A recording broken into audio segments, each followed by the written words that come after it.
Hey, what's going on, everybody? How you doing? I think the Kremlins are in full effect. I was on one cast and then all of a sudden I got booted off that one, and it started the stream and ended the stream all in the same strike. So it is what it is. If you guys can hear me, you can see me, give me that one, let me know I'm live and in full effect. Otherwise, I'm sitting here talking to myself and I sound kind of crazy.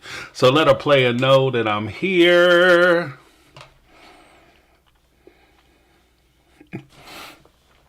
Hey, Whitney, Renee, what's up? Oh, yeah, yeah, you and me both. I just started to. All right, I see some ones. Awesomeness. Oh, wow, Karen in the house with good news selling the crib. Okay, I see you. I see. Thank you guys all for showing up. Otherwise, like I said, I'd be sitting here talking to myself. Pardon the do. I have some stuff going on with it, so I'm gonna wind up cutting it down. I got the craziness happening. So for those that don't know, Playboy take care of his own wig, so I'll be cutting it down. I couldn't figure out how I wanted to do it, so it is what it is. So I saw some of y'all calling me Papa Smurf too. That's not cool. Funny, but not cool.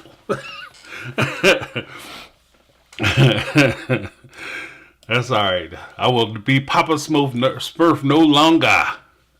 Yeah, we got some good stuff going on. I'm about to kick it off just so we can get everything up and running. Just make sure that I'm in the house. Make sure you guys hit that like button if you don't mind. I greatly appreciate it. In fact, let me just do one thing.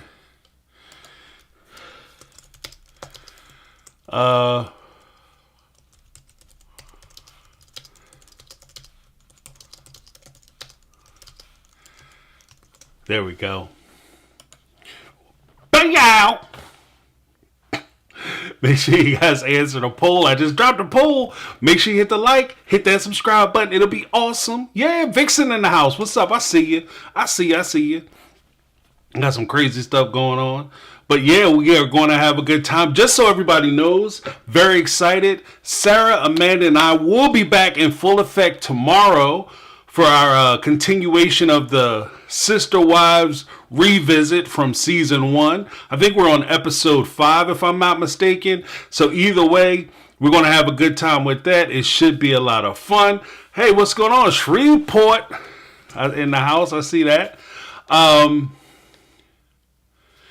Here is a little surprise.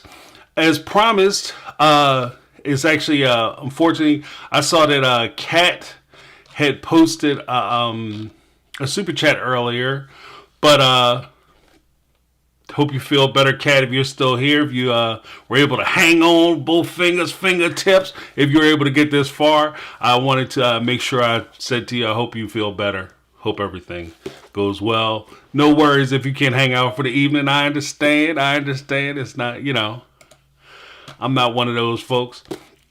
Not sometimey. I'm all the timey.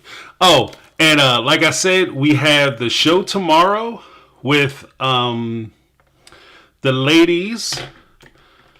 So we're going to be back in full effect. Everybody's off vacation. Everybody is feeling well. Everybody's up and at them. I'm also going to be doing a little bit of this. I got this in the mail today. So I'll be doing a little bit of book club as recommended by one of the members. Oh, that was kind of interesting. Darkened it. But yeah, I'll be doing a book club on Becoming Sister Wives. The first chapter I'm going to read. I'm going to read it and then I'm going to give my assessment of it. As mentioned, I was going to drop a Patreon, and so on that, we're actually going to be able to go through the actual text of the book, and I'm going to be able to call up you guys to do a panel, so it'll actually be more of an interactive book club. So that should be cool, and that should be fun. So can't wait for that. Looking forward to it. I see you, Vixen. Can't wait. ET. Yeah, you know what? That might be that's a good suggestion. Motherhood is ministry. Oh, it is. That's true. Motherhood is ministry. There was a And I'll get into the whole thing because, like I said, I'm only going to do it for 2 hours in case you guys didn't get it. Like, so I have to be a little more mindful of folks who have to get up in the morning because going to like 4 o'clock in the morning on these lives is kind of crazy for a lot of folks. So on the East Coast, and people just don't want to watch a 5-hour live. But motherhood is ministry. Just on the name. There's something interesting about that because there was what was it? On the lips of every child is the word mother. The crow. On the lips of every child, the word mother is God. So because you provide everything and you, for a baby, you are the end all and be all provider. So it's very interesting you have motherhood as ministry. But y'all need to cover like 2 or more episodes at a time. With like 18 seasons, it will take forever. Plus, new episodes will be out soon. Yeah, hopefully. But that's actually a pretty good suggestion. I'll present it to the ladies. Tanya Johnson. Hey, James, looking forward to your chat today. Okay, awesome. Thank you very much for the super chat. Yeah, I was looking forward to it. I kind of stumbled onto Big Love. Some folks have recommended that I watch it just to keep up with a lot of the things that are in Sister Wives because it's another polygamy show that was done by HBO. For those who are not aware, this was an HBO show. Now, just to keep it 100% because I like to be real with you guys. If you are going to watch this show, if you're going to watch Big Love, it's on HBO. It's an HBO exclusive. They produced it. They have it. They own the rights to it. I think that's the only place you can see it. But if you're going to watch this show, do not watch this show with your kids in the room. And by kids, I mean anybody who can't watch basically near prawn material. We'll call it that. Prawn material. Adult content. This is adult content. Okay? They kind of really dig into the whole sexuality aspect of polygamy. Heavy. Like they go in both feet. Like, you know what I mean? Deep. So you want to make sure that you that everybody there is understanding what you're about to watch. It is insane. Like this is crazy. Hey Wanderlust, what's going on? So happy you're here. Kathy Farron, yes, it's on Max. It is 100% on Max, and I'm watching it. And to Becky, Cody is no Bill Paxton. That's for damn sure. You are right about that. Cody is not Bill Paxton. Just like I said, we Raspberry in the house. What's going on? I see some of the folks coming through. The crew is in the house. I'm so happy to be here. Just let me do one thing real quick, and I will be right with you guys.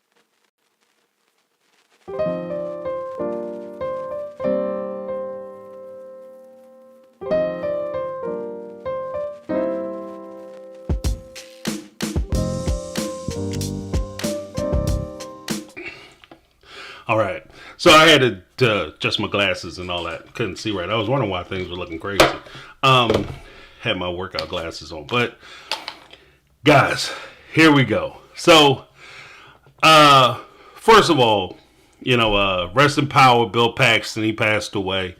Phenomenal actor. To be honest with you, if for those who are a little more mature or really into sci-fi, you might know Bill Paxton actually from such hit movies as The Predator 2, as well as Aliens 2, and he appeared in both those sequels, did a bang-up job in both of those performances. Also in a fantastic movie with Matthew McConaughey. Like, this movie is off the hook. I forget the name of it as I'm sitting here. Y'all caught me on the spot. What is that movie?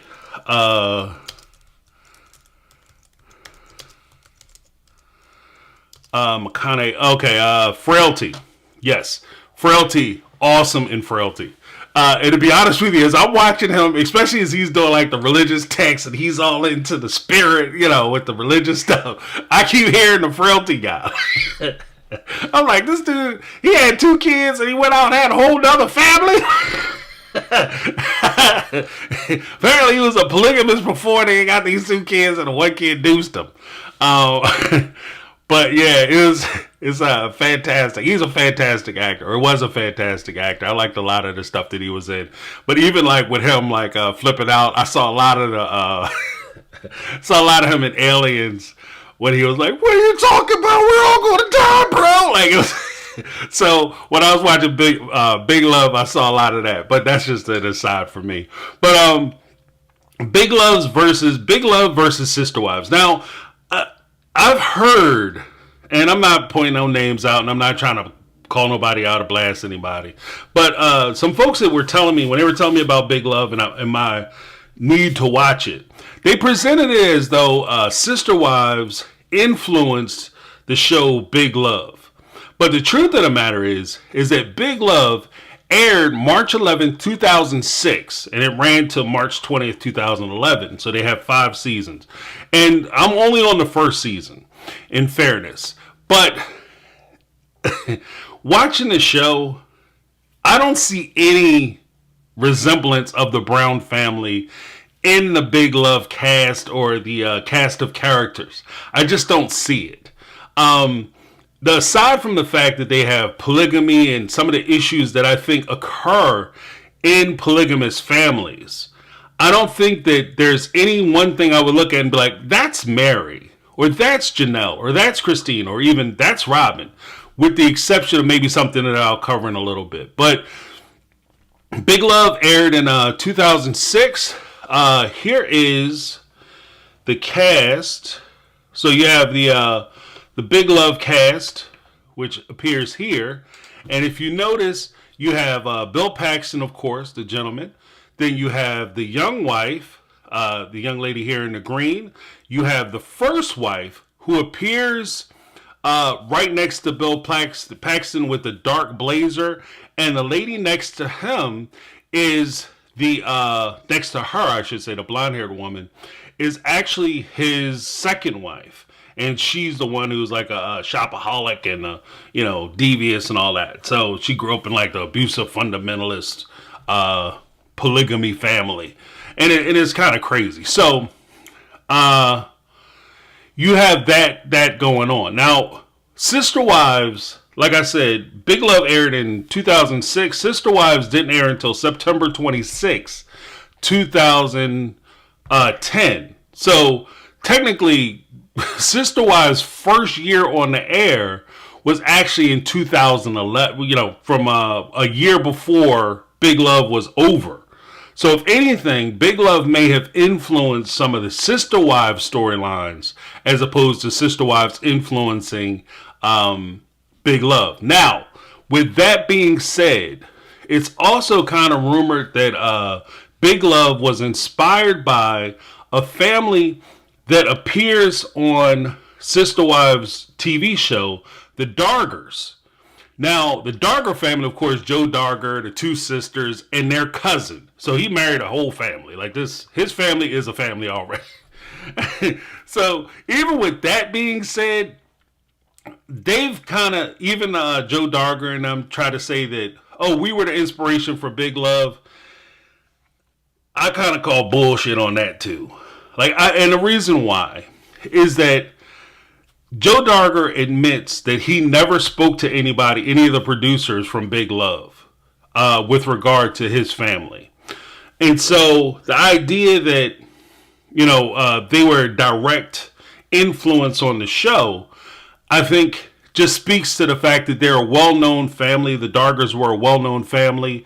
And because they're a well-known family and then you have an extremely popular show, you just kind of point to the people that you think may resemble the folks that you're talking about. Of course, like you have the Dargers, who you have the attractive women, and you have the guy who seems like he's doing well financially, so everybody's kind of on board. So they seem similar to some of the characters, but overall, the ladies in and of themselves are completely different than the characters as presented. Like I said, these 2 women, 2 of the women are sisters. And all these ladies are comfortable, or at least they present to be comfortable with each other. Joe Darger and his, I can't even really say his first wife, because one of the sisters and the cousin actually courted and married Joe Darger at the same time. So you don't have the same jealousy element that exists in the Big Love universe.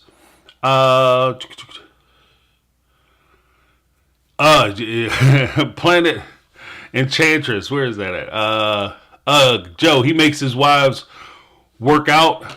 Yes, it is okay. He gains weight, etc.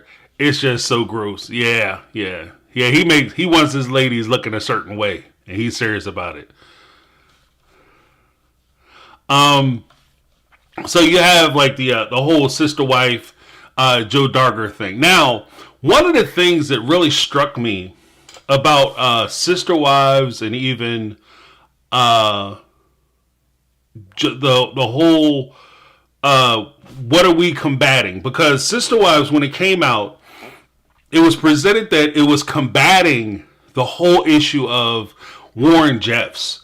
Like you had the Warren Jeffs issue where he's coming in and he was like this horrible person, which he is. He's a terrible son of a so-and-so.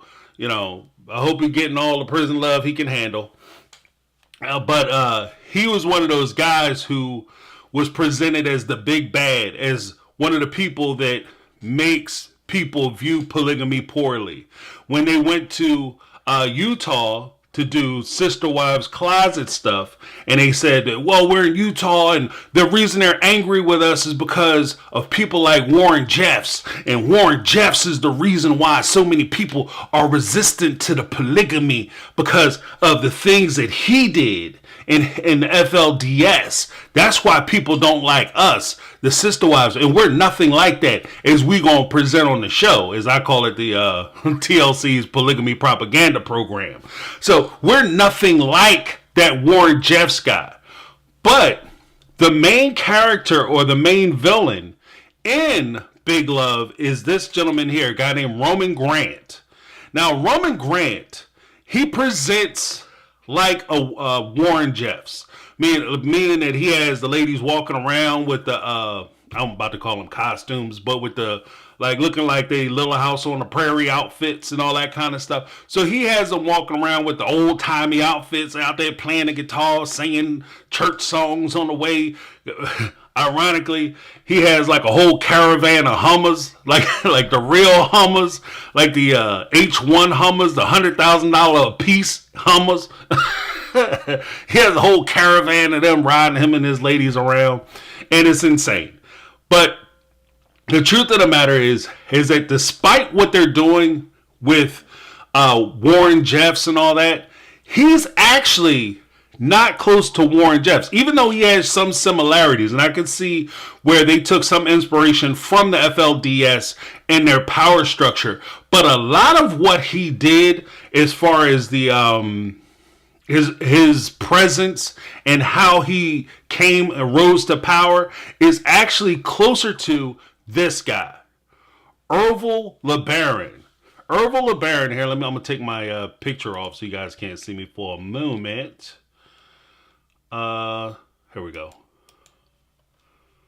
Yeah, maybe. Ooh. Well, Orville LeBaron was an evil dude. Like, he was the guy. And so, when you look at an Orville LeBaron, this guy is the one. Like, he is the one that is scary as hell. Like, they call him the Mormon Manson. This guy, his brother was actually the prophet, right? Of the LeBaron group down in Mexico. The group that's related to Christine's husband. The LeBaron group in Mexico. He was the guy who was related to the first prophet. His brother was the first prophet. Excellent speaker, knew the book back and forward. Orville looked at him and said, you got a lot of nice stuff, brother. And he wanted that money. He wanted the power. He was greedy for the power, the money, the women, and all the things that come along with that leadership role. He was covetous of that position, and he sought to destroy his brother so that he could take over that position and take over the LeBaron group. And so he shot his brother. Like, this dude is like Cain and Abel style. Like, this is crazy. Like, this whole thing is nuts. I might even do a thing on that. Now, that actually is featured in a Hulu. I know it's on Hulu because that's where I saw it. A documentary called Daughters of the Cult. And they talk about Ervil LeBaron and the evils that he brought, and how he had basically terrorized not only because this dude, like, he was based in Mexico and he was doing hits up here in Utah. He was, you know what I mean, and then his people were shooting and killing people. Like, his kids were, you know, off the chain, you know, taking over the group, killing folks. Like, it was insane. Or my video gonna get deleted because I said the K word. They were deleting people. Okay, so his group was deleting folks and knocking people off left and right. It was called blood atonement. So basically, if you cross the group, you gotta go. And he was punching tickets. Like, this dude was serious. So if anything, it was a scary thing because of the way he, like, this dude will take care of his brother. You know, you on a short leash, off rip. Like, if you kill it, you know, kill his folks with kindness, then he'll do you too. So he terrorized a lot of Utah and a lot of those surrounding areas for a long time. And that's what people were actually afraid of. It wasn't just Warren Jeffs, because that was a compound thing. Like, if you were on a compound, you was in trouble. But this guy was serious. And the guy who, Grant, the gentleman from the show, he's actually closer to, no, the wrong one. Whoa. Why is that doing that? Okay. The Grant, he's actually closer to Roman Grant. He's actually closer to the people that I'm talking about, the LeBarons. The way he rose to power, because he betrayed what's his name's father and grandfather, and he took the whole group over, and that's, he rose to power. He was like an accountant, and he was doing the books. You know, you got to have a good accountant. So you had that going on. And for a while I was like, okay, maybe the show is basing it heavily on the Warren Jeffs group, but the truth of the matter is, and the evils of that group. But the truth of the matter is that, like I said, Big Love aired in 2006, which means they filmed it probably in 2005 or maybe even 2004. And Warren Jeffs wasn't arrested, or at least his warrant wasn't sworn out until April 5th, 2006. So you have a huge period of time where they were just, I guess they went down, or they were familiar with some of the polygamy and things that were going on. They were probably more familiar with the LeBaron stories. And based on that, they created these characters around those stories and the violence that occurred because people weren't adhering to them and basically paying them tithe, because it was always about the money and the power. It wasn't about, you know, getting closer to the heavenly bodies and none of that other stuff. Like I said, I was working my way through season 1.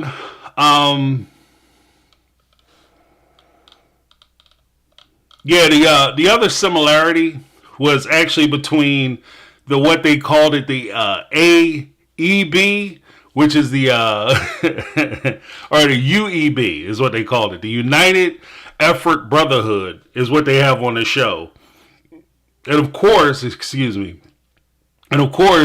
the Sister Wives family, we're more familiar with the AUB, which is the Apostolic United Brethren, which, you know, the term brethren, that sounds kind of wicked in and of itself. I'm part of the brethren. Like, you know what I mean? It's just dark. So that's the one link that we can say, oh, Sister Wives, you know, because it's part of that group. But again, the LeBarons, when Ervil wanted to take over another polygamous group, guess what group it was? This is Christine's grandfather, who the Ervil LeBaron had knocked off, punched the ticket and deleted. So it was Christine's grandfather who was the leader of the AUB. So this is where I say, I think that there's more ties, or it's more realistic for me at least, that a lot of the production team may have relied on the LeBaron stories, which was a widely known story, especially in Utah and those areas, more than just looking at Joe Darger or the Brown family and coming up with this story. Tiffany H. Watch all seasons. You will see that Barb, like Mary, is expected to be the enforcer.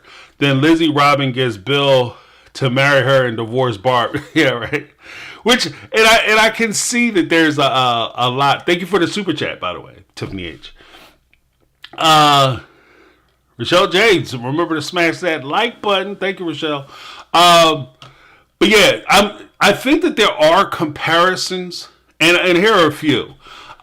Similar storylines that appear in Big Love. And this is why I think that some people who maybe aren't familiar with the timeline might assume that some of Big Love may have been influenced by the Brown family. One of the things that they had talked about was actually, okay, one of the things they actually talked about was the wife's difficulty in having children.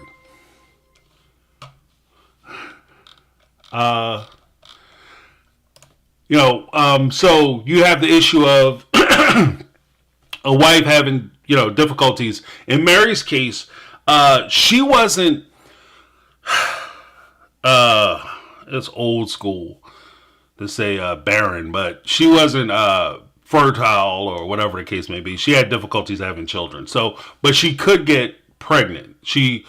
It was just very difficult for her to get pregnant, and if she did get pregnant, for her to carry a child and deliver a child, which is horrible for anybody, especially in a group where you're expected to carry children as part of your wifely duties to your family. Like somehow because you're physically sick, which is a ridiculous notion in itself, because you're physically unable to do this thing that in Mary's case, she actually wanted to do. She wanted to have a lot of kids. She wanted to have more kids. But because she already feels bad because she can't do that thing for herself. But now all of a sudden she has to feel bad heaped on top of that because she's letting the family down also. You're failing the family, Mary, because you can't get pregnant. Like, what are you talking about? Like she doesn't feel bad enough. It's insane. Why is that all the way up there like that?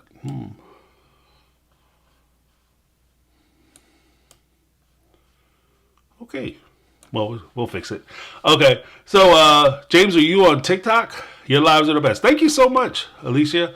I am. I'm not on TikTok. No, I was gonna say I am. I'm on Twitter X, but I'm not on TikTok. I might get on TikTok. I don't know. I gotta talk with somebody to shorten my stuff. Tiffany H. I think Big Love coming first affected the Sister Wife show. $2 super chat. Thank you so much. And thank you, Lisa. I appreciate you. I think you're right. I think that they do affect the Sister Wife show. I think it 100% affected it. And it caused them to make certain storyline modifications or emphasis on certain storylines to mirror what they saw on Big Love. And again, I think that there are some things, and I want to be very clear about this. I think there's some things which just exist in polygamous families across the board that tie this relationship. Like, you can find them in different polygamous families that isn't unique to just any one family. So the desire and need to have children and somebody's complications and inability to have children, which may cause additional wives to be added so that way they can grow families. So you had that issue as a storyline. You also had the sneaky wife issue, where somebody is keeping stories away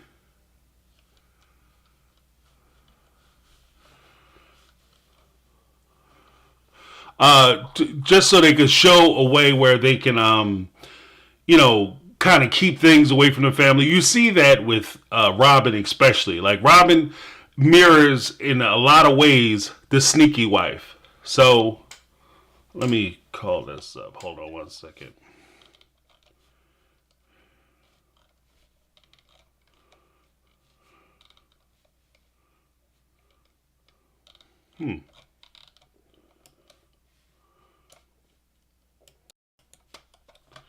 Let me knock this out. Hold on.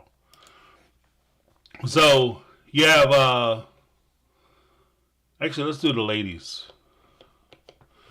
So you have the one wife right above me. She's kind of the sneaky wife. That was a Robin wife. Her name is Nicolette.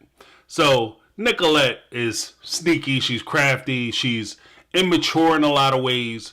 She tries to she covets time away from the first wife and even the younger wife because she feels insecure in her position, even though she is the daughter of the prophet, which would be similar to Christine's story. So she's actually like you could almost say that she's a mixture of a Robin and a Christine combined and turned into an amalgamation. But the problem is that she's not either one of those characters, and that's where I think that that's where it kind of falls down. According to Erica MF, the writers of the show grew up in polygamy. $2 super chat. Thank you so much. And that's an excellent point because I could believe that. Because again, I think that some of these things that they talk about, the shopping addiction, if they have access to funds, the secrecy, the being sneaky, the being covetous of other wives' relationship, jealous of other people's relationship, the envy. Like, I think that they would be aware of that. I think that they would be aware of it. And again, that would actually kind of coincide with what I was saying about their awareness of the LeBaron group and how the LeBaron group was carried out and a lot of the things that went into it. So for them to put it on screen, they're basically telling the story of a group of people and not just one family. There was also a point where you had the barren wife, the wife who couldn't have children, the first wife, and then her need to add to the family because she couldn't have children. And you had the sneaky wife who was the second wife, who felt a lot of jealousy, tried to keep things away, had $60,000 debt. And that number rings actually kind of very flush to what we find out about Robin, who came into the Brown family with $60,000 worth of debt. So you have that mixed in there as well. Then you have the immature wife, what I call the immature wife. And it's of no fault of her own. It's not because she's lacking or she's an evil person or there's something wrong. It's just the idea. Thanks for stopping by, Sarcasm for Fun. It's not that she did anything wrong or whatever the case may be. She's just young. Like the main character, Bill Hendrickson, that's Bill Paxton's character. Ironic, Bill and Bill. I guess you won't forget your name. But the thing is that he actually met his youngest wife, his last wife, while he was working in the store. She worked for him. She was probably like a cashier or something, I think it was. And she worked for him in the store. They started dating. He brought her home. She started talking to the other family members and stuff. And they presented the idea of polygamy. And she said she wanted to join the family. And it could be argued. And this is, again, I'm still on the first season. I'm on like episode 8 or 9. And it could be argued that she didn't know what she was getting herself involved with, which is part of the problem with a lot of the young people who get involved with polygamy from the beginning. They're so hell-bent on being a part of this thing that they don't understand fully that they're going to be a part of, even if they grew up in it. Like the hard parts of having to deal with it. Like you might seeing it and experiencing it are two different things. So I think that that's where it kind of falls on its sword at. Then you had the, like I said, the $60,000 debt, the fact that she was a shopaholic, the fact that she's vapid in the sense that she's missing,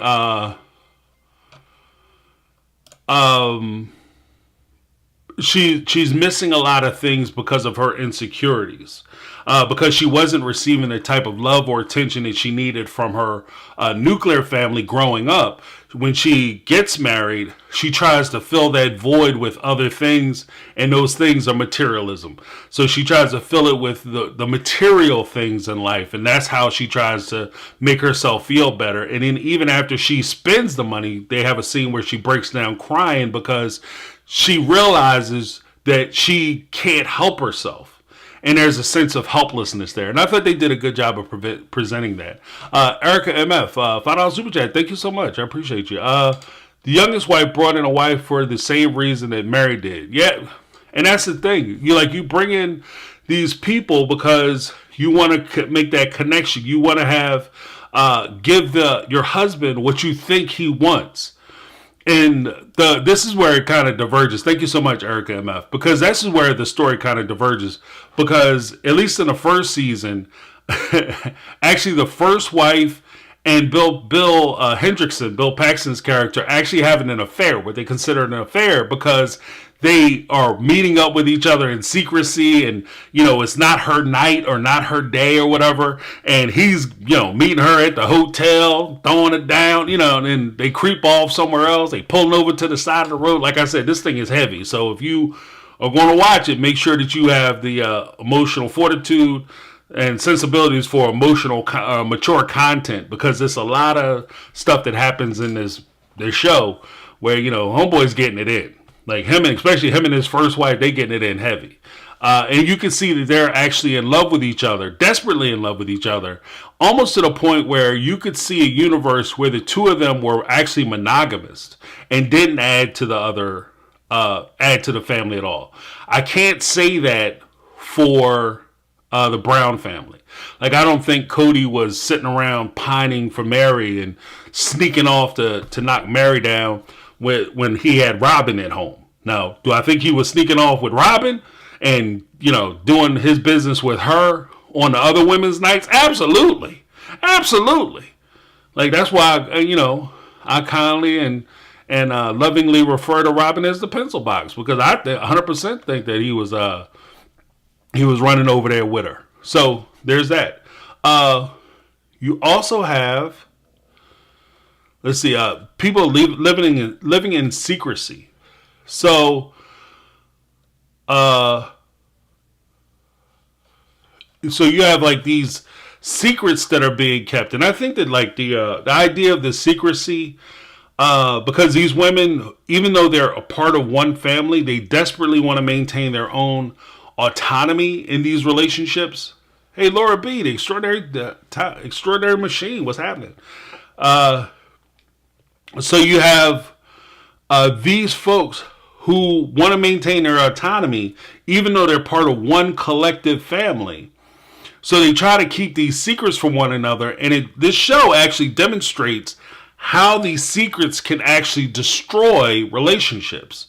And it's ironic to me, especially looking at how this show is kind of shaping up, even in the first season, how this show is shaping up, that when Robin entered into the Brown family, again, this show was out well before, theoretically, before Robin met Cody. In fact, she was still married to her first husband when this show came out. So even when she entered into the Brown family, Robin came into the family keeping secrets. It's like you watch a show about, shark attacks, and this guy, like, he take a big old bucket of chum and throw it in the water, and he chumming, and all of a sudden the megalodon come up, eat the whole boat. And you go on your Mexican Cancun vacation, and you want to go swim with the sharks, and you take a big old bucket of chum and throw it in the water, and then dive in Sand's cage, and then wonder what happened.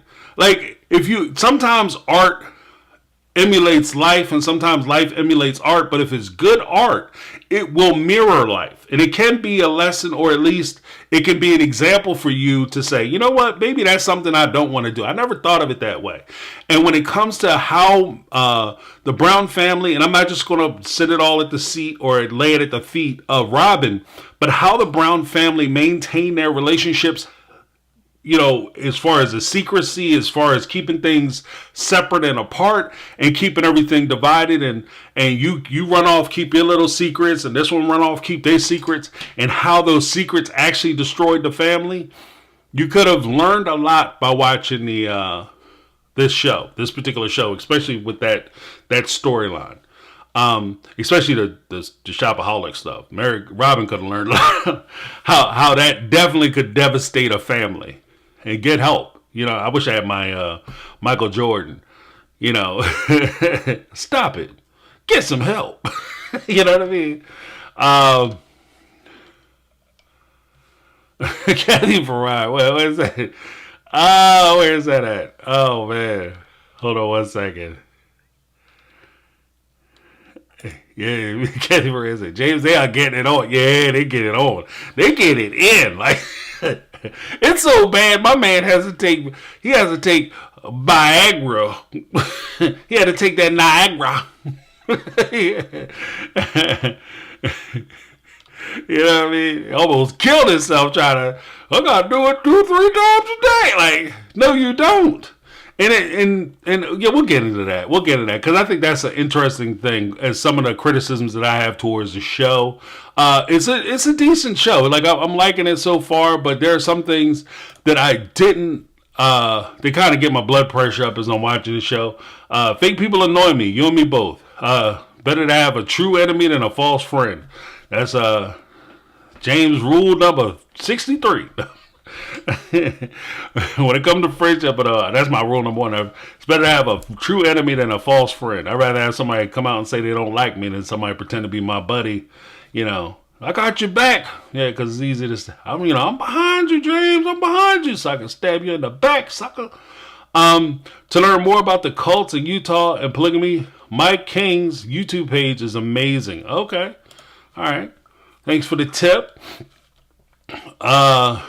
Ooh, Kathy said nobody want to fight over Cody's deal. The pickle. Got you in a pickle. Women. The one thing that I will say, when it comes, well, I'll loop that into some of the criticisms I have. Bill Hendrickson, the main character of this show. So, let me see. Like we look at, Bill Hendrickson. He's the character who we're familiar with. The gentleman, like, look at him, all intense looking. Bill Paxton looking like a player. Looking like a player. And of course you have Cody Brown and the Brown family. Cody is no Bill Paxton. He's certainly no Bill Hendrickson. Okay? And I'm not saying that just based on because Cody looks serious and intense here too. He's a serious looking guy. But the way they did the characters, Cody is not that guy. Like Bill Hendrickson, the character in Big Love. Bill is a successful businessman. He not only owns a Walmart-esque store, basically Utah's Walmart is a store he owns. He doesn't just own one. This dude owns two, and he's trying to franchise the business to the point, or at least expand the business, not franchising. He wants to expand the business to where he has 4, 5, 6 stores throughout Utah and growing. Like he wants to be, he wants to take over. He wants to compete with the big boys like Lowe's, Walmart, Target. This dude he has dreams, hopes, and ambitions. Like he want to get it done. And he's operating with big money. He's also able to provide his wives true independence, financial independence, because of his business ventures.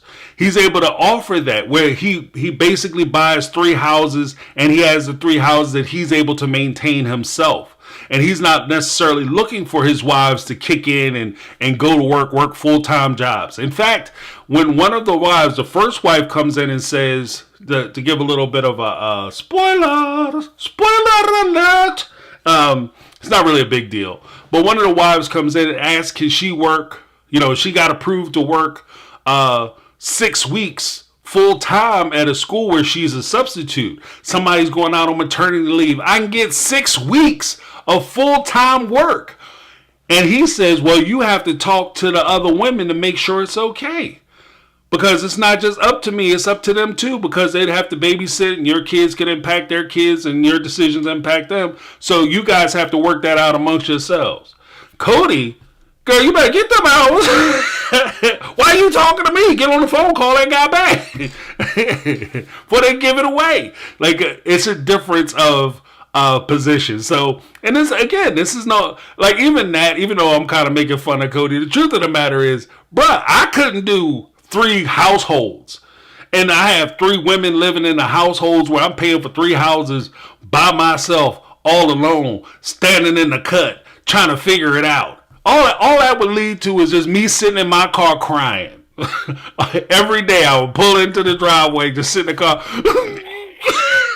and cry for 20 minutes while, what is he doing out there? He must be praying. His head is always down. Like, Like, that's where I would be. Because it is insane for you to think that unless you're independently wealthy, For you to think that you want to have 3 separate households, or in Cody's case, 4 separate households that you're going to pay for and maintain and keep everybody afloat, you have to have ridiculous bank to do that. And that's also one of the big arguments that he had when he was talking about he wanted to move people in to the same house. He wanted to cut costs. It wasn't just the building costs. He also wanted to cut costs as far as having to maintain 3 separate households. Even no matter what havoc it would have wreaked in his family and basically would have destroyed his family from the inside if he would have tried to move them all back under one roof. He didn't care because that was the only way he was going to be able to provide for all of them. And he was going to do that using a TLC check. So there's that. Fake people annoy me. It should be. Like, technically, she asked, is it soft prawn? Yeah. There's one episode where I'm sitting there like, what are we doing? Like, the storyline was only maybe about 10 minutes out of the hour. The rest of the hour was them either driving to, coming from, or figuring out how they gonna jump in the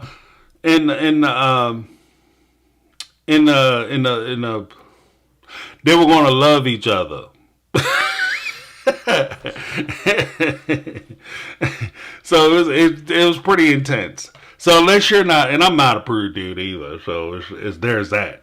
But I'm telling you, it's a lot. So if you have, especially if you have young kids, you're there trying to turn TV off when they come in the room.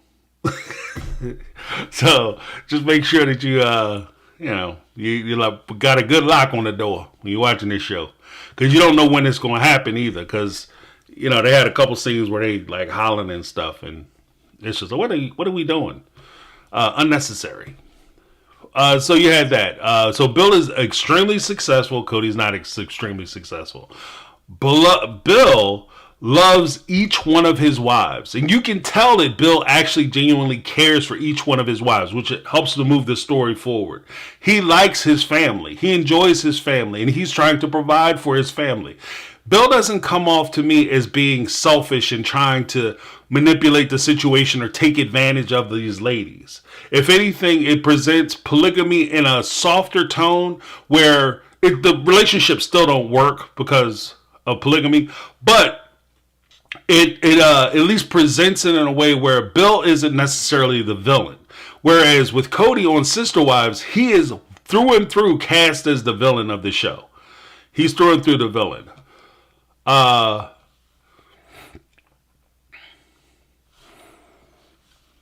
They had Big Love, Nick's Love, also Big Love, lived beside each other as neighbors, and the neighbors didn't know that they were all one big family. They shared a yard in the back, so he would go in actually Bill, and I didn't catch this at first, and it was a pretty cool detail. The character Bill would walk in consistently into his first wife's house, walk through her house, in through the front door, out the back door, and then walk to one of the other wives' houses in the back. Like they shared a backyard. So if you were looking at him coming home, it just looks like he's going home to one house. But realistically, he's walking out, going next door and doing his thing.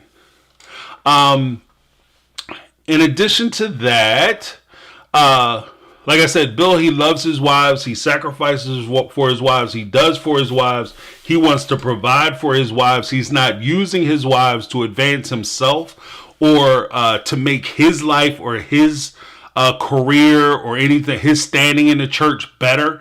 Like his wives, his lives with his wives are independent from everything else that he has going on.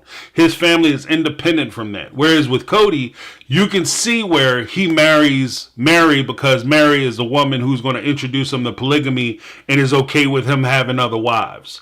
You could make that argument. You could also make the argument that he marries Janelle because he's living with Janelle and he's attracted to Janelle and he wants to do things with Janelle, so he marries Janelle, and plus Janelle is a workhorse and she's making good money, so that puts him and his family, him and Mary, in a better financial situation, so he brings her into the family. You could also see where he marries Christine because Christine was a member of she's basically a blue blood in the AUB church because her grandfather was the prophet. So he marries Christine to elevate his positioning in the church. And you can see that. You can make that argument. Even with Robin, he marries Robin because Robin has a certain look and a certain criteria that would elevate him not only within the church because he's got a young, hot, pretty wife, but it also elevates him amongst his friends who he gets to brag about having a young, hot, pretty wife. So everybody that he marries, you can make the argument that Cody is marrying this person for some type of advantage. Whereas with Bill's character in Big Love, his marriages to these women can't necessarily be tied to his advancement as far as anything else is concerned.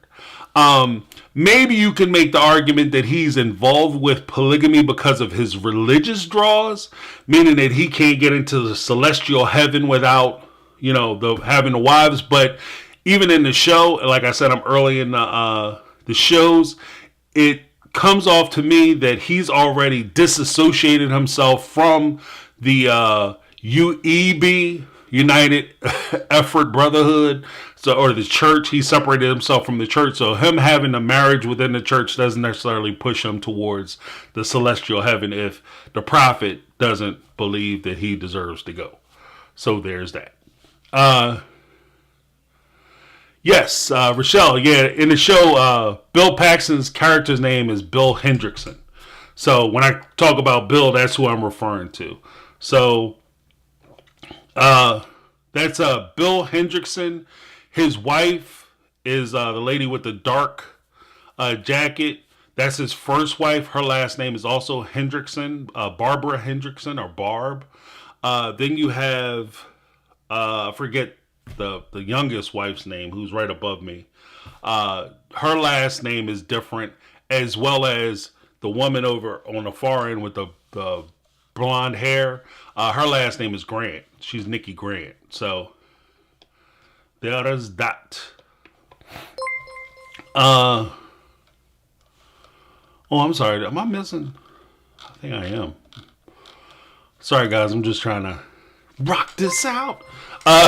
Stella Beaver, born in James from the UK. Okay, across the pond. You make my day start here with a good belly laugh. Better than any mindfulness cracking show. Thank you very much. Bravo, bravo. Thank you. That's my best UK accent. I apologize. I probably butchered it. Try to sound like an dang old country. Yeah, I hear a lot of Stella, you could probably tell me, for a lot of the people over across the pond, when they hear Americans talk, they think we sound like Westerners. Like, not Westerners as in Westerners, European Westerners, but Westerners as far as like Southern folk. Country. We sound country to a lot of the people in the UK with our accents.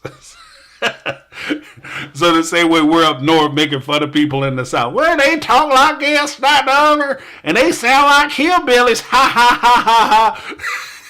People in Europe think the same thing of people from New York and people from Philadelphia and California. We all sound like cowboys. Let me know if I'm right, Stella. Susie Q, $5 super chat. Thank you, Stella. Appreciate you. Susie Q with the £5. With the £5. Cody reminds me of Bill Paxton's whiny character in Aliens. That's so true. Thank you, Susie Q. And you're right. That's what I see when I think about, like, if you had to tell me, like, which version of Bill Paxton's characters would best represent Cody Brown, I would be like, yeah, the character from Aliens. Always complaining, always talk about giving up and it's not going to work. Trying to be philosophical at first, but then when it hit the fan, he's just totally washed and he just spends the rest of the movie feeling sorry for him. He's like, we're all going to get it, bro. It's over, man. It's totally over, bro. Bill Paxton had a hard way to go, Jack. Yeah, Raspberry. I did mean Southerners. Thanks for pointing that out, Raspberry. When I say Westerners, that's what I meant. I meant Southerners. I'm running 100 miles an hour in my mind.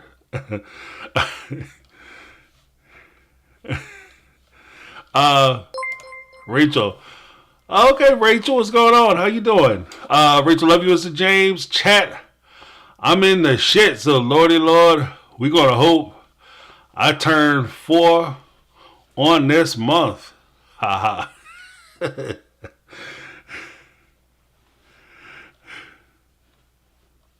Okay, thank you for the super chat, Rachel. How you doing? Hopefully everything is going well. I know you said you in the ish.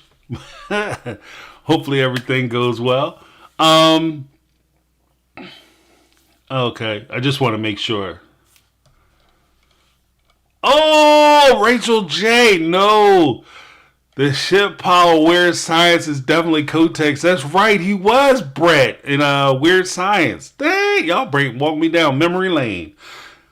I saw you and him walking on memory lane.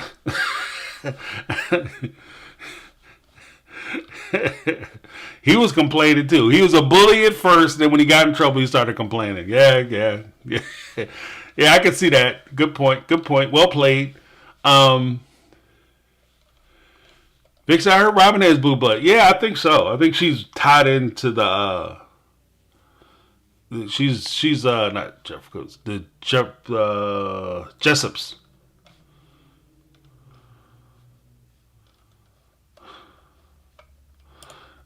James Westerners aren't Southerners. That's true. I get it. I messed up.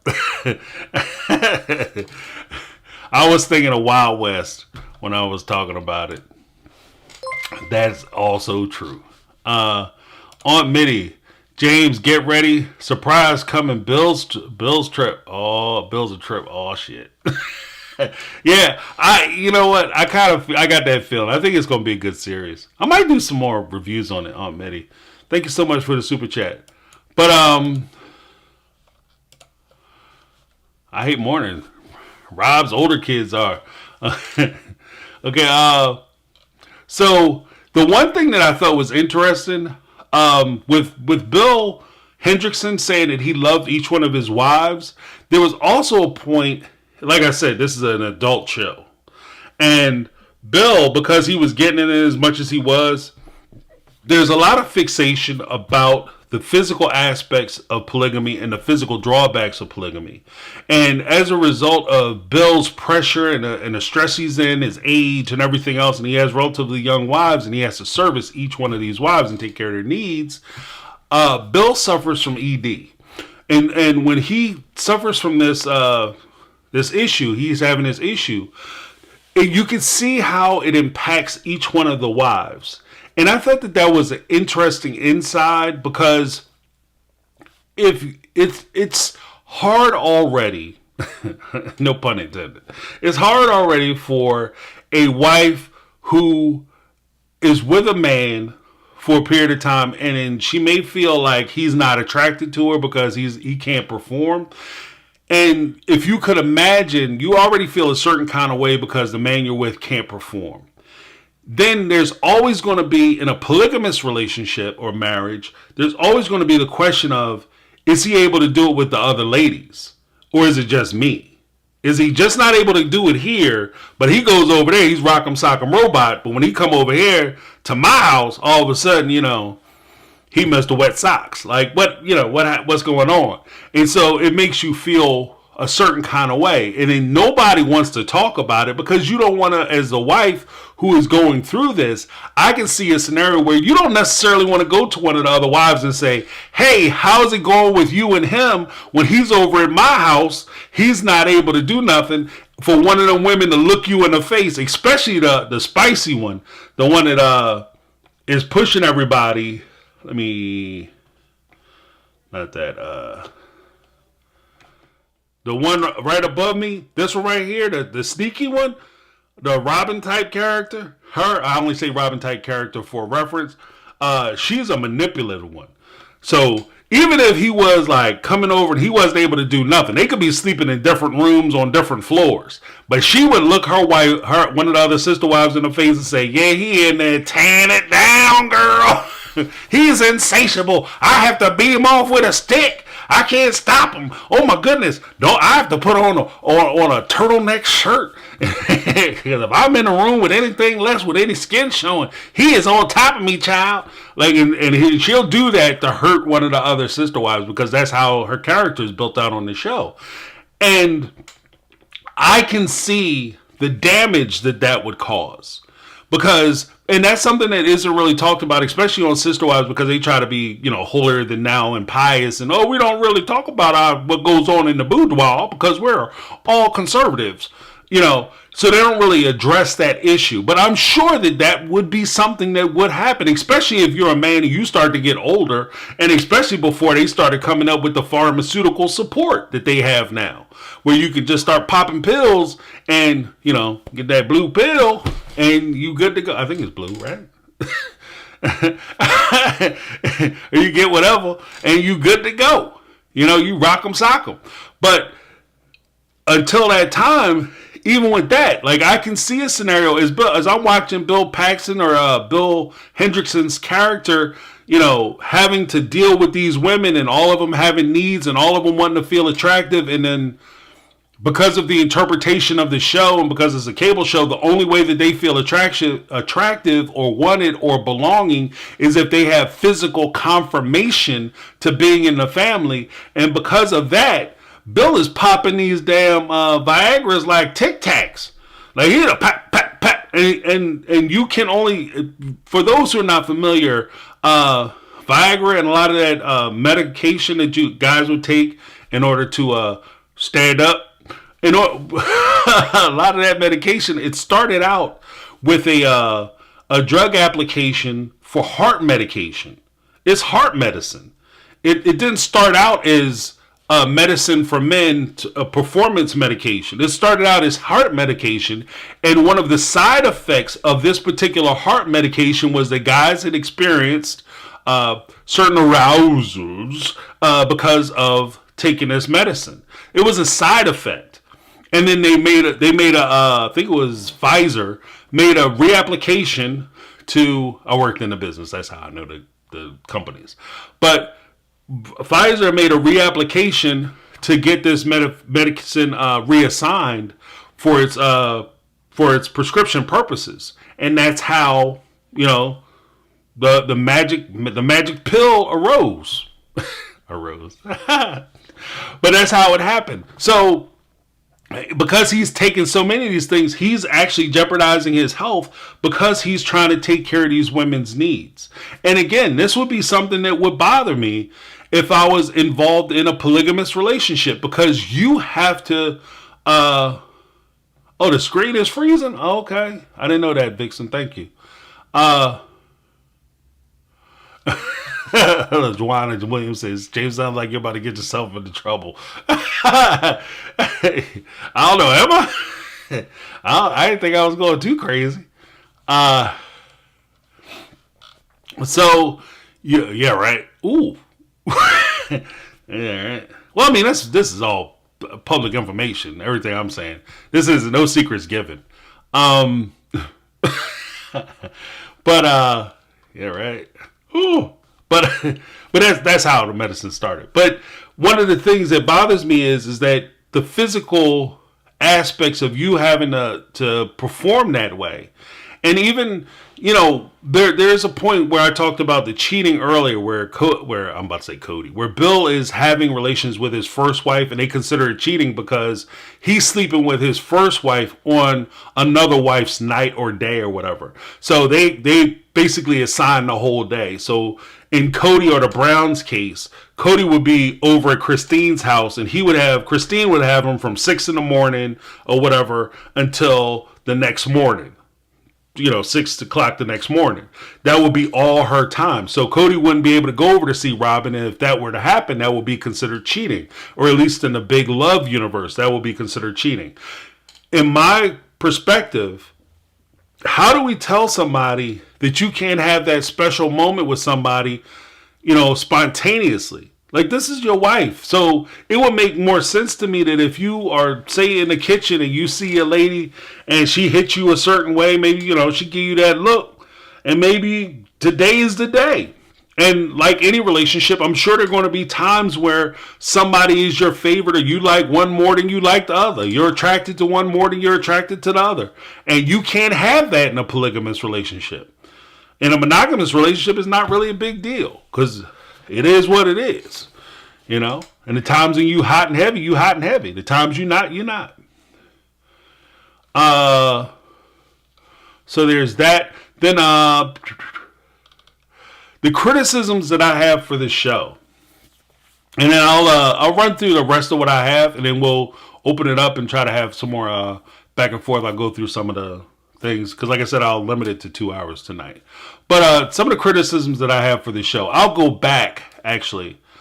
I think that the biggest criticism I have for the show off rip is that the women are pretty much categorized in a very limited scope. Like I said, I can't right now. I'm kind of digging Big Love. I'm liking the show. I think it's interesting, but I do see the limitations that they have on the ladies' characters. Like the women are either slick, they're immature, they're bossy / selfish. Like they're only looking out for themselves. Everything that they do is all about them. So if they're in a first wife position or they have power over somebody because of their relationship, because none of them actually have power unto themselves. Their power is always relative to who they're talking to as well as who they're married to. And what position they have within that marriage dictates who they can be. So because of this, the women come off as like I said, is extremely selfish, or they come off as immature, unwitting, don't really know what's going on. And this is the cases where you have somebody who is like the one wife that I pulled up, where I said that she is kind of young looking or whatever. The one on the far end, she seems like she's fresh out of high school, not a lot of world experience, and she gets into the marriage and she doesn't really have her feet on the ground. She doesn't know which way to go, and she's just kind of doing what people are telling her to do. So you have the people who are being manipulated, and that's a small group of the ladies who are on the show. For the most part, a lot of the women are bossy, and they're controlling, they're manipulative, they're aggressive. And by them doing that, just for the show's sake, it takes a lot of the victimology away from the women.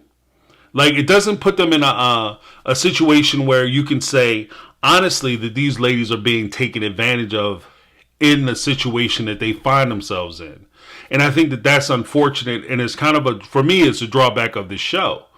Because even one of the young girls who is on the show, very young girl, in fact, she's the same age as Bill Paxton's character's teenage daughter, who is still in high school.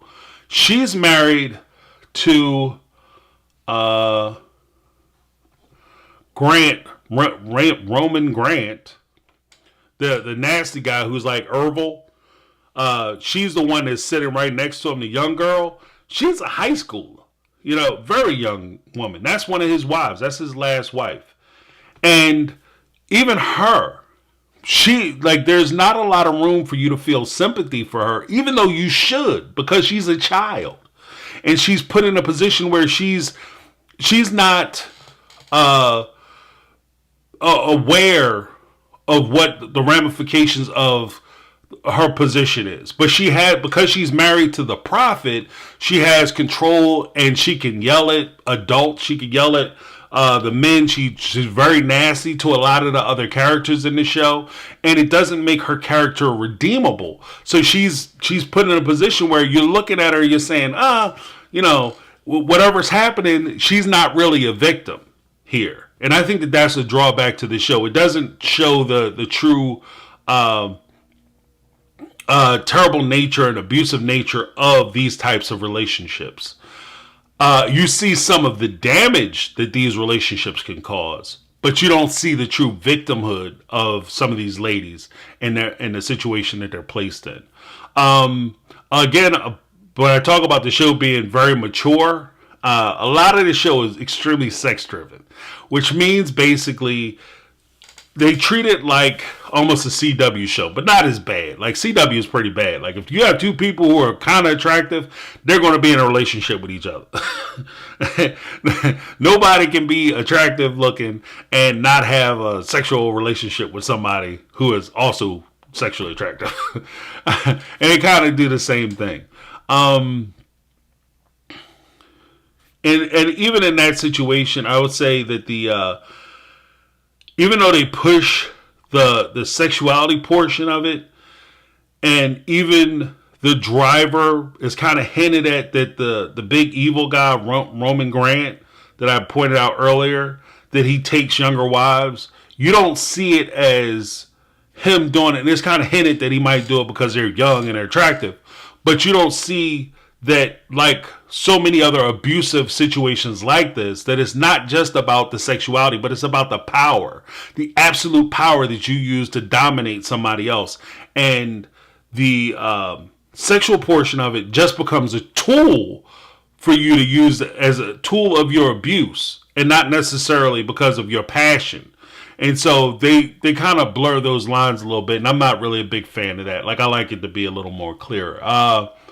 They did mention the big picture as a means to elevate men over women, like that the men have to be more responsible for the more responsible than the women that they're involved in. So they elevate the men above the women in that regard. And I thought that was kind of a thing, because that's one of the things that Cody always says. Like, oh, the big picture. We got to think about the big picture. I got to consider the big picture.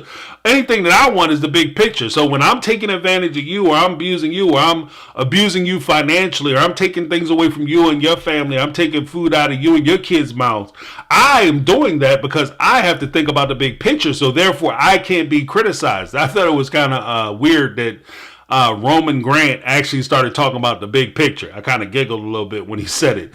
He only said it in one episode, and he didn't kind of keep hitting that note like Cody does. There's also a point where they talk about, and this is what I mean by them ignoring the situations of the women that are in these relationships and turning it into a thing where the women are, like, I guess in a effort to try to make the women seem strong or independent or whatever the case may be, it takes them out of the position where they're being taken advantage of. And because they do that, it opens the door for the men to step forward and talk about how they're being abused and mistreated in these relationships, and they're being taken advantage of. In fact, Bill Paxton, or Bill Hendrickson, the character, says to his son, who asks him about polygamy, his high school son, Dad, should I get into polygamy? He says to him, son, polygamy is a way and a means and a method for men to be abused in these types of relationships. And at that, I have to give a hard pause and a hard stop.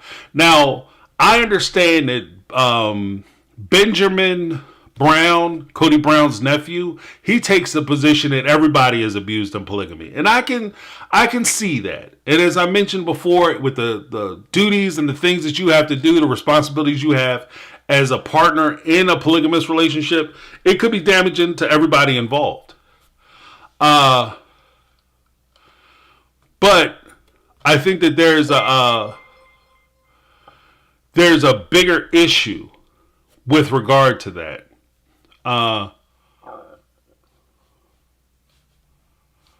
Okay. I think that there's a bigger issue to that. Like, I think that are men in a position where they'll be taken advantage of? Even with Bill Hendrickson's character, he was kicked out of his house. Like, his father kicked him out at 14 because, as his father said, I wanted to have access to these young girls, and I couldn't do that with you running around. So when you turned 14 years old, I drove you to the city and dropped you off because us old guys had to marry the young girls.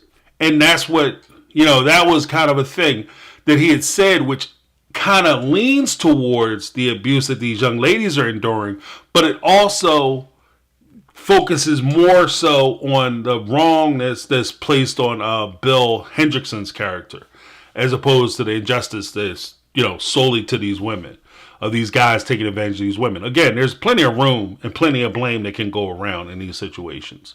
Erica MF, there are about 5 seasons and the issues you have with the show come to light. The young wife runs away. You see the crazy family trees, abuse, fraud. Okay, maybe I'm just not into it yet because, like I said, it's still in the first season. But these are just my first impressions of the the thing, especially in watching a lot of the Sister Wives and doing so much analysis on that. Let's see, Devils with the idea of sacred loneliness. My favorite concept. They do talk about the sacred loneliness, but they don't call the phrase the phrase. They don't turn that phrase of sacred loneliness. But they do talk about the loneliness that's inherent in being involved with these types of relationships, which I think is there. I don't think that there's a situation where even for the men, as I'm about to do what I criticize the show for doing, but even the men, there is a point of sacred loneliness because there's never really a point where you can be open and honest and vulnerable with these ladies, because any vulnerability that you show or time that you spend with them, sacred time that you spend with them, can later be exploited by one of the other wives. So there's always a point where you have to keep your guard up to try to protect against any of the other relationships filtering into the relationships that you have with any one of the wives. So because you can't be open with them, because you're trying to protect those relationships, you put yourself in a position where you actually could damage all your other relationships. By you trying to save the relationships, you actually put yourself in a position where you can damage them and destroy them. So I think that that's a thing too. And with regard to the ladies, of course, they're going to be lonely because there's going to be times when they want to deal with their husband or their spouse, or they need that person for whatever reason. Like you lose your job, your kids aren't doing well. You just want to sit and have a conversation. You're just not feeling down. You're feeling blue. You're feeling sad. And you want to have a conversation with your spouse and you can't. Or you just want to go to bed at night and feel the comfort of having that person with you. And you can't do that because they're off with their other person. So there is that part of loneliness. And they did say that loneliness is special because it gives you time to build a relationship with the man upstairs and focus on your suffering. Like by suffering, somehow you're actually putting yourself closer to heaven. I'm not a big fan of that, but it is what it is. Everybody's entitled to their own beliefs. Let's see, I don't like how the women are treated in the series. Not a good look. Yeah, I think overall I'm not a huge fan how the ladies are being treated, but it's a show. So there's going to be a lot of stuff that I'm not a fan of in order for them to make the conflicts apparent in the show so that I'll have something to keep me watching. Like, I can't believe they doing this, and keeping secrets. Which is one of the things you learn. Like, I guess younger folks don't really have that. Back in the day, one of the big mainstay to every sitcom or even some dramas was always built on a misunderstanding or a secret that's being kept that should have been shared. That's an easy way for writers who are doing a lot of these movies to be able to say that create drama, tension, so on and so forth, or conflict because somebody misunderstood something, because something wasn't shared and people weren't being honest, or somebody was lying about something, or somebody was keeping something a secret that people should have known, and it always causes a problem. It always causes a problem, which is weird to me when, especially as I watch Sister Wives, and they're so reticent to keep these secrets and keep things away and have these misunderstandings just lay there and create problems, and then they sit there and pretend like they don't understand why everything is a problem.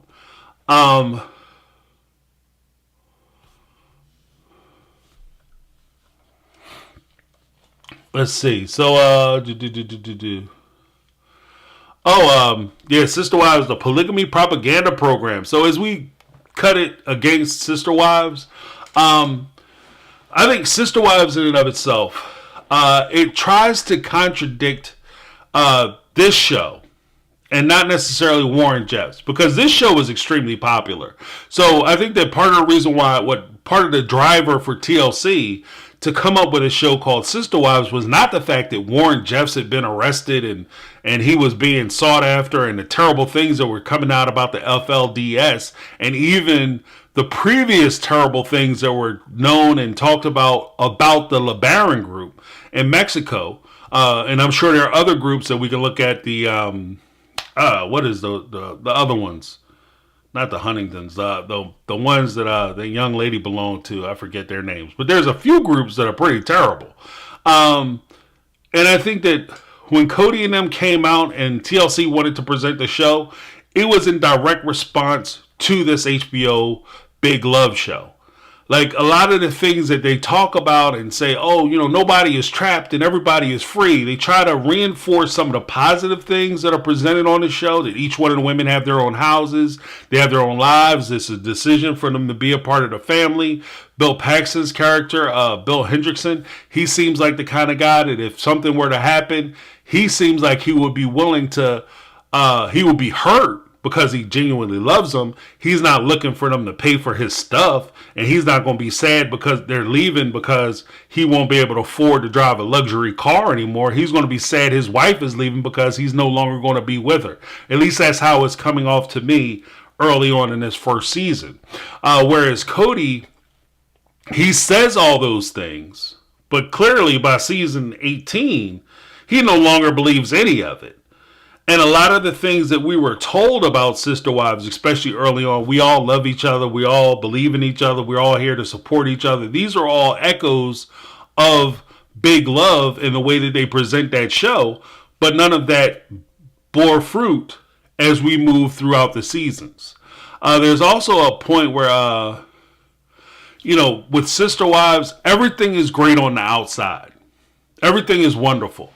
Polygamy is wonderful. We should all be able to make our own decisions. They did do the argument in Big Love about, if they have the LGBTQ plus people can get married, then I should have the religious freedom to get married and da-da-da. And these are the same arguments that Cody had later presented when he went to Utah State House and he was standing outside with Joe Darger protesting and trying to change the laws because they're legal warriors, and that's what Cody was trying to do. So I think that for the most part, this is the show that they were trying to combat. I think it would be more likely that people were more aware of this show, Big Love, than they would have been aware of Warren Jeffs. For most people, Warren Jeffs just a freaky dude who had a bunch of wives, mistreating them, kid wives or whatever, child wives, child brides, and it was just a sick situation. And that's how they viewed it. But with Big Love, it kind of pushed polygamy into the forefront. It also makes it a situation where, at least in this first season, and then I'll start getting to some of the comments in the chat section. At least in this first season, honestly, I don't think that as I'm watching it, I just don't feel the same level of connection for the villain heroes that I do when I watch other shows that have alternative lifestyles or morality. Like when I watch Sons of Anarchy or Breaking Bad or Dexter or a show like that, Power. When you watch those shows, they glamorize a lot of these alternative lifestyles, things that you might not be accustomed to seeing or being a part of, and they present it in a way where it's like, wow, this is really interesting. This seems like something I could do. And oh man, this seems like it will be fun. As I'm watching Big Love, there's nothing about these relationships that I think is interesting or fun. It's a cool show, and like I said, it's well done. Like Bill Paxton's a tremendous actor. The other ladies on the show, great actresses. Even some of the supporting cast, fabulous actors. And the production is there. The production value is there. But when I'm watching this show, as far as the storyline, there's nobody on the show I'm sitting there saying, wow, I hope they get away with it. It's like, this is horrible. Everybody is being slighted in this situation. Bill Hendrickson's character could have been married to any one of them women in a monogamous relationship and been happy just to be in that monogamous relationship, with maybe the exception of the second wife. But I could see them being in a situation where the two of them are just together, just the two of them, and it would probably be a lot better, not only for him, but it would probably be a lot better for her and healthier for her. And a lot of the things that she's insecure about and a lot of the issues and problems that she had in the show wouldn't necessarily be resolved by her being in a more stable relationship, but they certainly would have been able to be addressed. And that's one of the things that, at least in these earlier seasons or the earlier part of Big Love that they haven't addressed, is just the idea that because he's not around, like especially with the spending of the second wife, and even with Cody and the spending of Robin, because he's not around, it's easier for them to fall deeper into that hole, deeper into that trap. But if they were around more and they were consistently there, then it'd be a lot easier to catch them before they fall too deep into that hole. And I think that that's one of the bigger problems. And even as I'm looking at some of the characters from the Brown family in connection to Big Love, I don't think that any of the characters correlate between any of the other characters. I mean, there's certain elements that could fit, but let's be honest.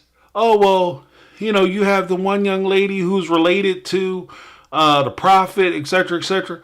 If I'm going to be blunt, a lot of these people are so interconnected as far as their family tree and relations are concerned. Everybody in the room is related to the prophet because everybody in the room is a relative. So there's that. There's not a whole lot of depth to the gene pool in a lot of these situations. And I'm not even really trying to smash them out, but it kind of is what it is. Like the fact that you can look at even in the Brown family, that some of the people who are in the Brown family, the adults of the 5 adults, some of them are related to each other by like second and third, fourth cousins.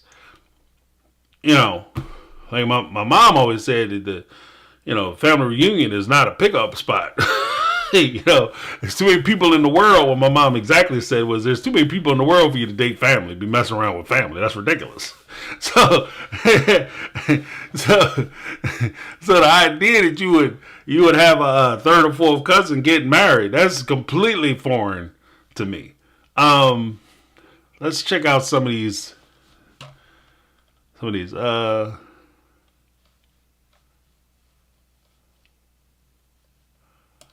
Good night, Rochelle, Kathy. Hope James doesn't take offense to a poor James. What did I do?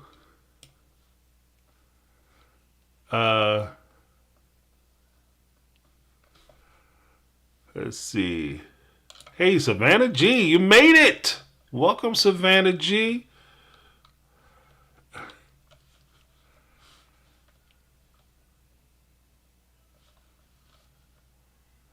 That's right. Yeah.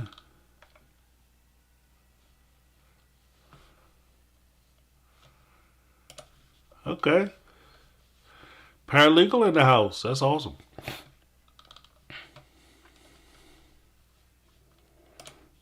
So, man, I didn't even know Big Love existed until now. Yeah, it's a decent enough show, Savannah G. It's worth a look. So far, I'm enjoying it. Like, I'll give the warning that I gave earlier. Make sure, if you watch this show, that, you have some headphones for the babies, because it's an adult show.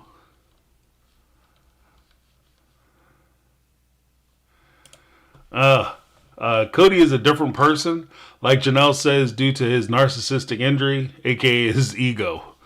I'm sure he is a different person. The Kingston group. Yes, I was, Teresa. The Kingstons. Ooh, there's some other ones. No, those are some pieces of work. The Kingstons.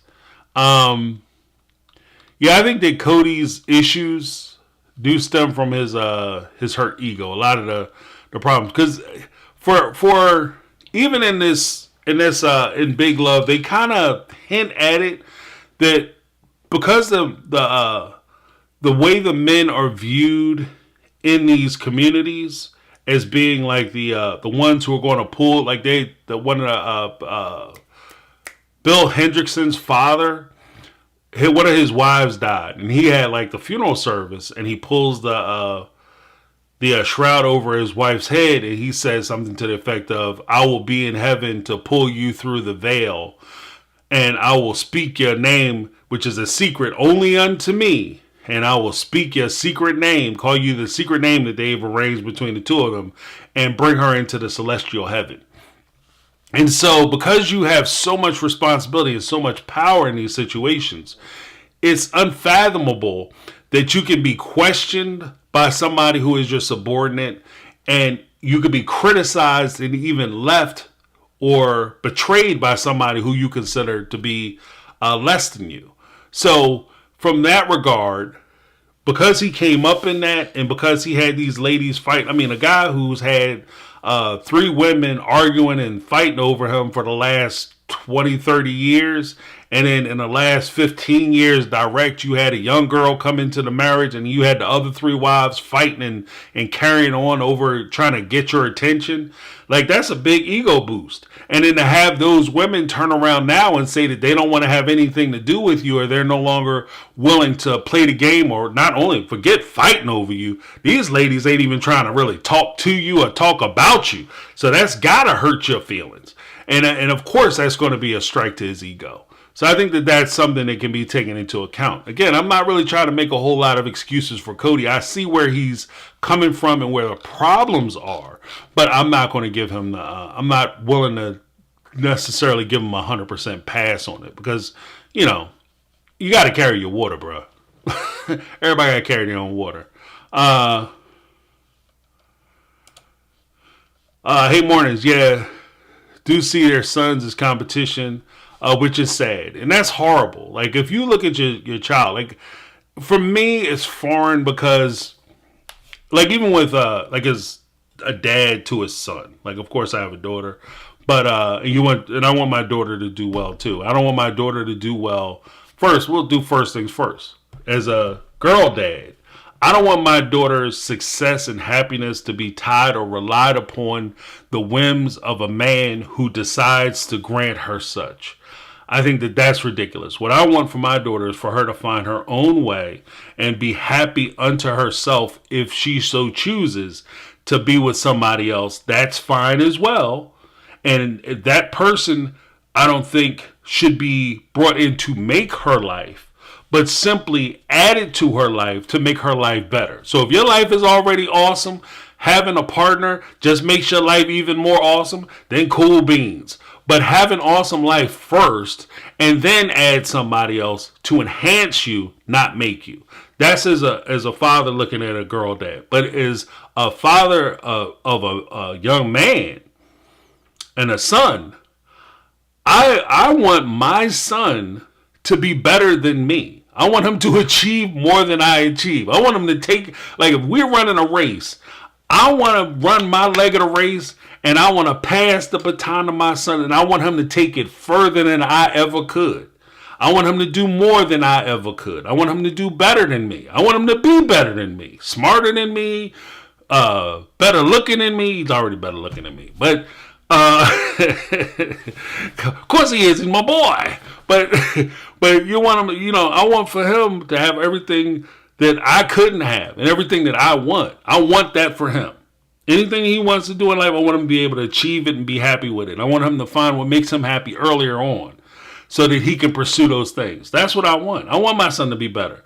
With these situations, as pointed out by I Hate Mornings, one of the messed up situations with a lot of these polygamous families is the fact that these fathers and some of these women aren't looking at their children as children to be nurtured and developed and pushed to do more. They're looking at their kids like competition.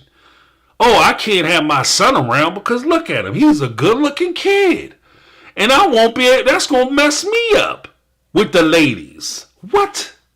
What? First of all, you and your son shouldn't be dating the same people. How about that? Can we stop right there? You guys should, when you go out to the singles bar, you and your son should be collecting the same phone numbers. Right off the rip. If you single and your son is single, you and your son should not be getting the same numbers. What are you doing, bro? Mistakes have been made.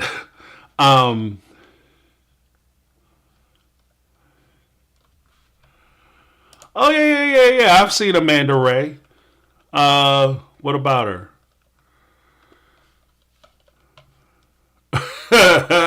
Kathy Perez. The Kingston believes in no fork in the family tree. Yeah. I like Amanda Ray. I think I might reach out to her. Maybe I'll try to do a collab with her. I don't know if she's open to it. If you guys are cool with her, tell her I'm willing to do it if she's willing to do it. Yeah, she has an interesting perspective. For those not familiar, Amanda Ray, she's from the Kingston group. She actually was married, from my understanding, and she can tell her own story. But just from my understanding, she was from the Kingston group, and she was actually asked to marry her cousin.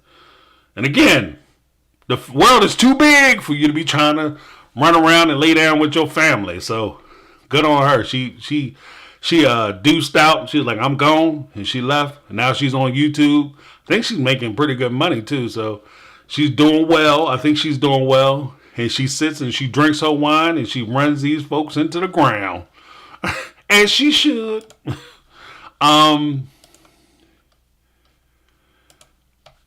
I hate morning. Brown family made worst financial decisions I've ever seen.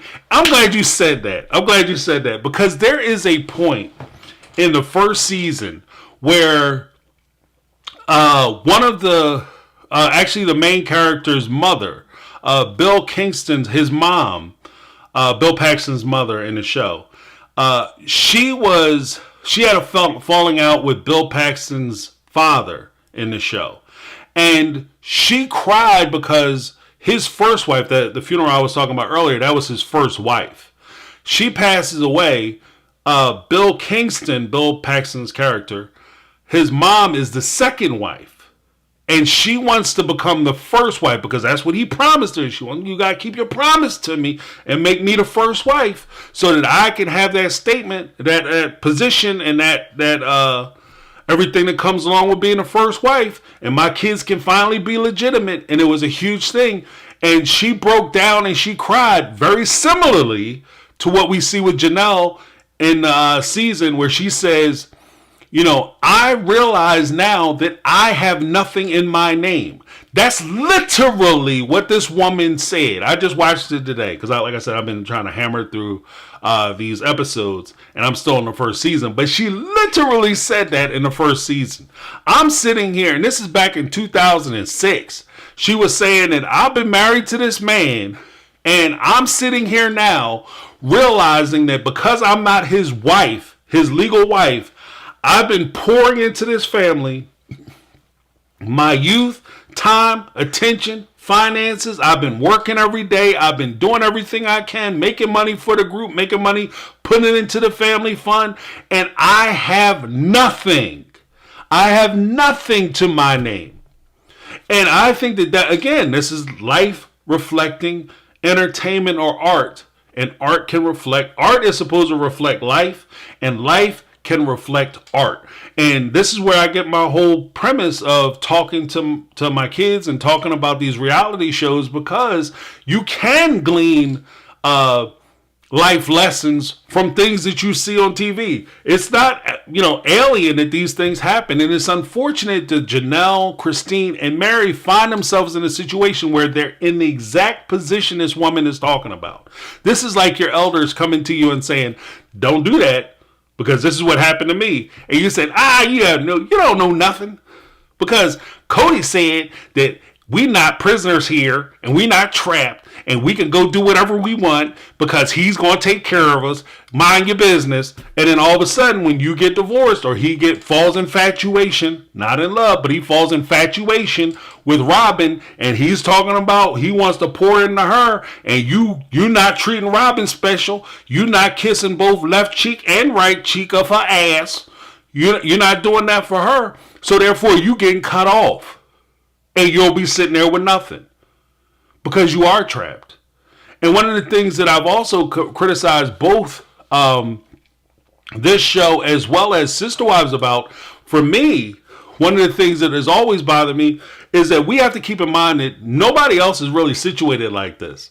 They're in a unique position where Robin, Christine, Janelle, Mary, they will be fine. They will be fine because they've been making ridiculous money and they have properties and things in their name. They're making money all the time. They make a good living. But people who are in like situations, Amanda Ray and folks of that nature, the folks from the Kingston, a lot of people that I was talking about in that one video about Benjamin Brown, the group that he supports, Cherished Families. I had them in the link for that other video. if you want to make any donations, they bring people who don't have anything. So when they walk away from these families, these polygamous families, they're leaving these families and they're walking out sometimes with just the clothes on their backs. And they don't own property. They have literally nothing. They're starting over. And in some cases, these are middle-aged people. These are older people. These aren't just people in their 20s deciding they want to give up the way of polygamy and not be married or whatever, etc., etc. These are sometimes men and women who are walking away from this lifestyle of these communities, and the community owns everything. And so when they leave, they have to start over at 30, 40, 50, sometimes 60 years old. Like they just graduated high school. And it's insane. It's insane.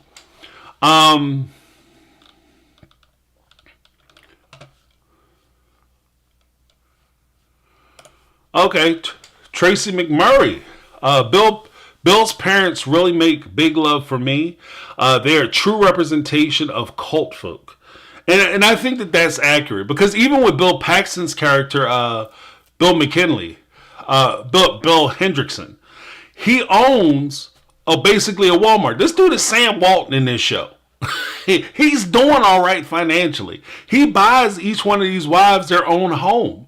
They have a house. Or he owns I think it's probably situated so he owns the houses or whatever, him and his first wife. But the first wife is in a position where she doesn't really strike me as the type of person who's not going to give each one of the wives their own home as a part of their legacy and inheritance, that they'll be able to take care of themselves. You know, the parents, they basically living in shanties and shacks. You know, I can't even really say that they double wides, because double wides are, they can be nice. Like, them houses was jacked up.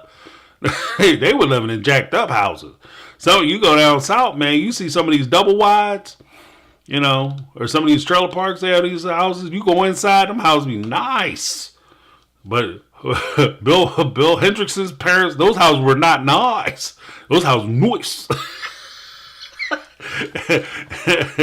Like the ironic part is the leaders of and I think that that's an accurate thing, because the leaders of these organizations, cults, churches, etc., that dude is living in a big old house. He got a big old house, driving around. Like I said, he got a whole caravan of Humvees. Not the H1s or H2s, H3s. I'm talking about he has the $100,000 Arnold Schwarzenegger went to the military to get this military vehicle cleared for American roads, Humvees. The ones that they drive throughout the areas in the military, those Humvees. There's red and blue and black. Like, he has like the colors to him, but he's driving around in about, his caravan was probably about $600,000-$700,000 on wheels, and he has the big house, and he's got Bill Hendrickson. Hendrickson, yeah, he's got Bill Paxton's character giving him a break of the money, 15% off of both stores. Like, he's talking about all these other businesses that he's collecting money from as tithes. Like, he's killing the game. But the people who are underneath him are basically, living like paupers.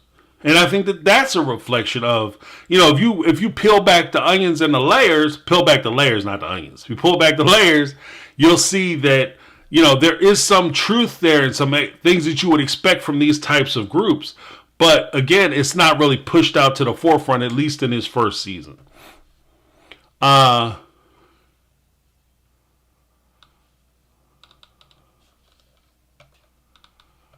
Let's see.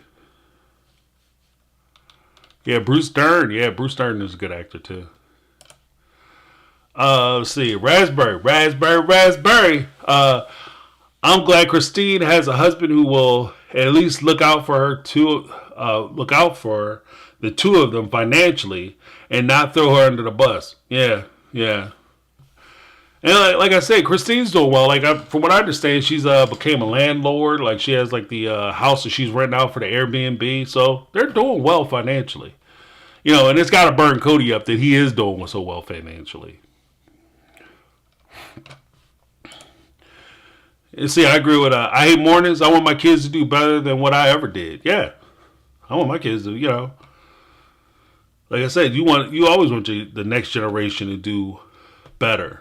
Because, like, even then, like, one of the things that I was always kind of, I don't know whether I was directly taught this or whether I just developed it on my own or just thinking about legacy when I was a young man. One of the things that I always kind of held, like, even in the realm of, like, you hit the lottery, right? If I left a substantial amount of money to my kids, I would want them to understand that I'm not leaving you this money. This money is actually for your kids. So I want them to be thinking about the next, not the next generation, but the generation after the next, that generational wealth, if you will. So I want, you go out and you make the most of your life that you can for your kids.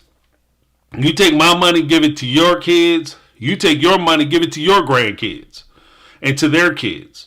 Try to establish yourself so that way you can build upon so that, the next generation will be doing better than this generation and so on and so forth.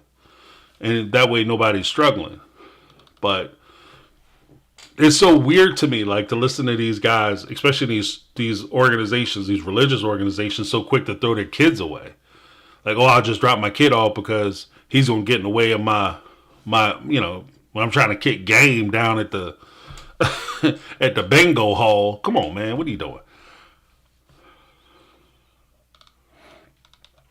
Yeah, guys, please hit that like button. Thank you for reminding me, Miss Indies.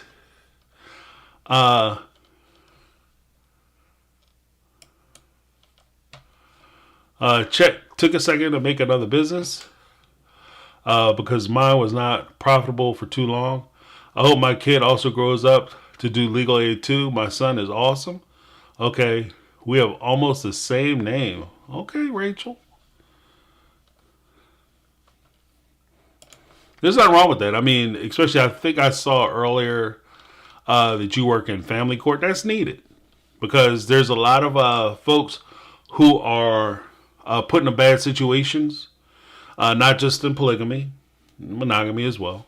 People find themselves in bad situations and they need legal assistance, or at least assistance with navigating the legal waters of the court system that they will find themselves in. Because it can be disheartening, it can be heartbreaking. And for people who are not accustomed to it, like you get a ruling or you get a pleading or whatever, and you see the pleading and all of a sudden it's oh my God, I can't believe this. I'm being sued for what? They're asking for what? I'm going to lose what? And you're not going to lose anything. Relax. They're going to put that in the pleading. That doesn't mean anything. It doesn't mean that they're getting it. It just means this is what they want. They accused you of this. This doesn't mean that the judge is automatically going to believe them. And even just like courtroom decorum is also important when you're talking in court. If you find yourself in front of a judge, don't feel as though you will have time to explain your side. Don't feel like you got to cut people off and he's lying. He ain't telling the truth. Let me tell you what I'm thinking. This is what I think. Judge, listen to me. Don't listen to them. He's a liar. If you do that, you actually turn them off because they don't know you. They don't know your situation.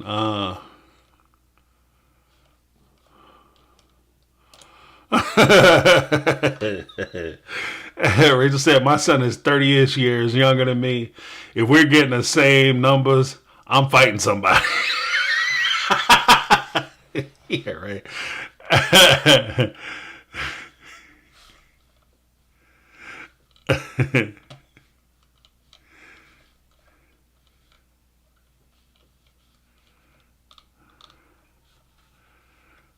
Oh, what is this? Cody math is not like the rest of us. 1 for you, 2 for me. 1 for you, 3 for me. Yeah, right. Sooner or later, he's going to be reaching into your pile to make his 3, so there's always that. Isn't the character's name Bill Hendrickson? Yes. Yes, it is. Oh, I'm saying Bill Paxton just so people know what I'm talking about.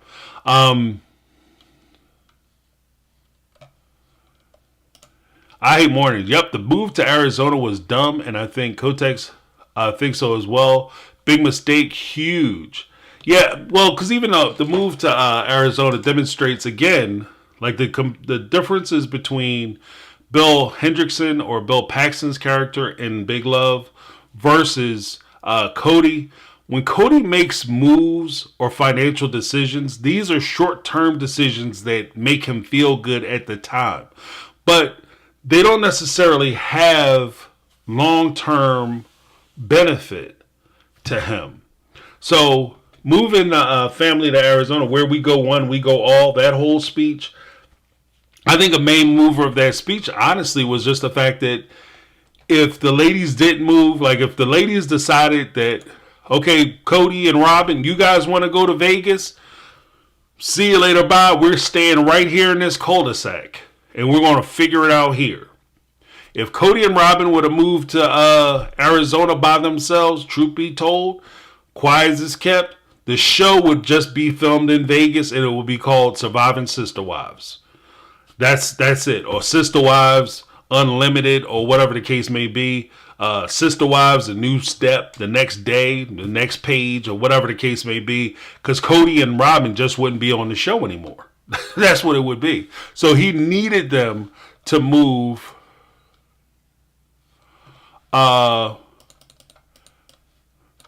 He needed them to move with him to Arizona. And even the idea that he was going to move to Arizona with them was required because I got to be able to get Robin's kids into school. And that's what we're going to do because it's in the best interest of everybody. And he candy coated and painted it like it was a decision he was making for the family, but it was really to benefit him. But that, again, that's short-term thinking. You sold houses that are currently being sold for $1 million a shot. So you had $4 million that was sitting in Las Vegas so that you could buy a house in Utah or Arizona that, even though it's a nice house, is $2 million. So you gave up $4 million for $2 million. It sounds like you're winning when you look at it from a mile up, but you're actually losing. And you also lost your wives, and you also lost access to that big family fund that you probably would still have access to had you stayed in Vegas. So that's what the French call a stupid. Okay?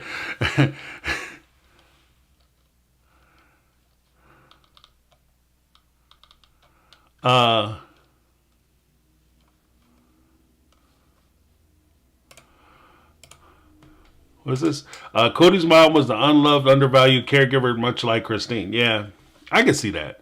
Because even the way he treated her was pretty much, the way he treated Christine is something that I think he saw and was okay with it. Like, there's kind of that point with this kind of interesting from the production side of Sister Wives, where you look at Cody and how he became okay with treating Christine the way he was, and how does he turn that corner? How does he, square that circle, if you will?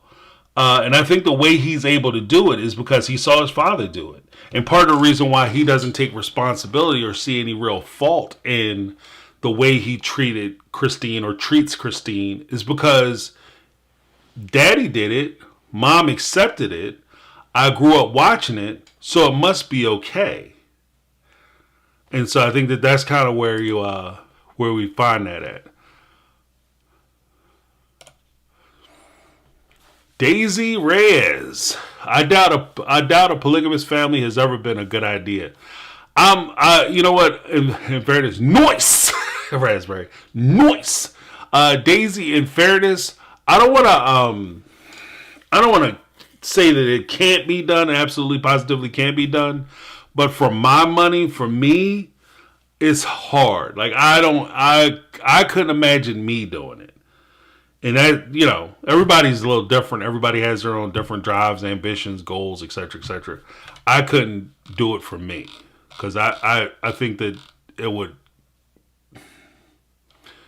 Like, and it sounds like it's going to be you feel sorry for yourself, but I just think it's true. Like, I don't think that I'm enough. Like, I don't think that I would be enough of a person to be able to focus on that many different people, their wants, their needs, and fulfill them and make sure that their needs are being met.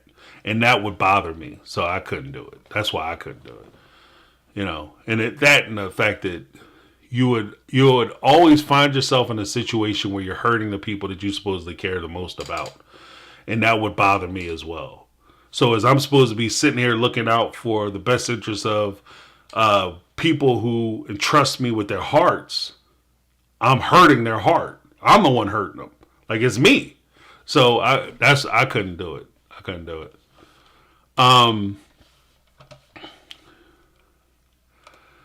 Tracy McMurray. I'm watching Sister Wives with the body language skills I learned from the behavioral panel and see what's going on with body language and speech patterns. It's enlightening. Yeah, I can see that. Because I've always kind of watched that.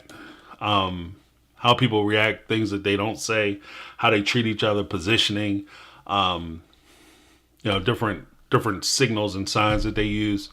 And I think that it's always been interesting to me watching them talk. And this is how, like, when I watched the earlier ones, I was like, of course this wasn't going to work. He don't like none of these people. Because you can see the annoyance in his face in some of the other wives, especially when they start trying to talk or when they try to express their opinions or their positions. All of a sudden, he has this annoying look on his face. With Robin, he's deep eye gazing her, every chance he gets, and he's kind of cutting eyes at her, so you can kind of see it coming.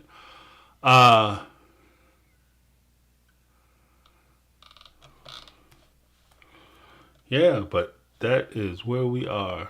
So I'm about to round up, guys. This got about 3-4 minutes left. And I just wanted to make sure everybody was cool. Like I said, I won't drag it out not necessarily drag it out, but I won't hold everybody like I normally do. Try to be respectful of everybody's time. Let's see, just hit a couple more of these chats. When Cody suggested some of the sister wives can live in separate states and stay married, that was a slap in the face because we know he would never do that with Robin. Yeah, he was telling them that they could go. And wait, the crazy part, Raspberry, that's a good point. Because the crazy part is that, again, contrary to what we see on Big Love, where I think that Bill Hendrickson's character, at least presented in the first season, he genuinely cares about these ladies and he wants to be with them and he wants to make them happy.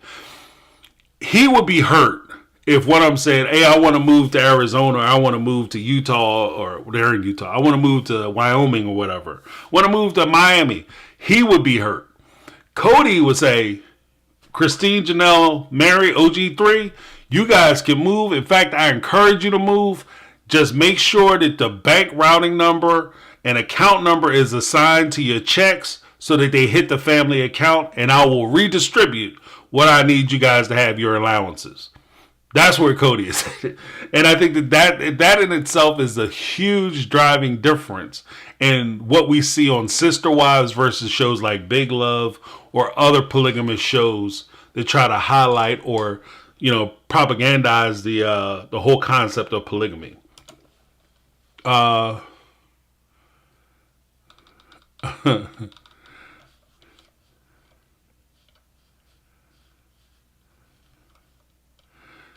Yeah, that season 9, Cody and Christine on that therapy. I don't, you know what? I was trying to give the therapist some credit, but looking at that, to be honest with you, I think that therapist was terrible. Like, cause she never called Cody on anything. Cody would come in there basically and say, "Look, I'm here to verbally assault these women, and I am not taking any criticism. Period." And she would go along with it. I mean, if you're not willing to have conversations about what's happening in these relationships, what are we doing? And and at least from my position, I'm not a therapist, I'm not a counselor, but I would never put myself in a position where I'm sitting in a room to talk to somebody, and I'm going to sit there and allow that person to be abused or mistreated or talked down to or criticized. And I'm just going to sit there and go along with it. Because ultimately, I would be the reason why this is happening. And that would bother me. Story time. There was a time, that's what I was thinking about. There was a time when I went with somebody I knew, and there was an older fella, and he was there, and he had two sons, and it's like one son, they didn't know about each other.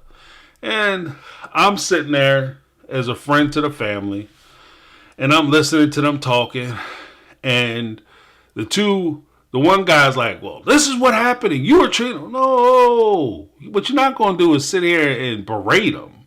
Like, you don't have to make this guy feel bad about his situation. Express yourself, tell him how you feel, tell him where you at, but we're all not going to just gang up on this old dude.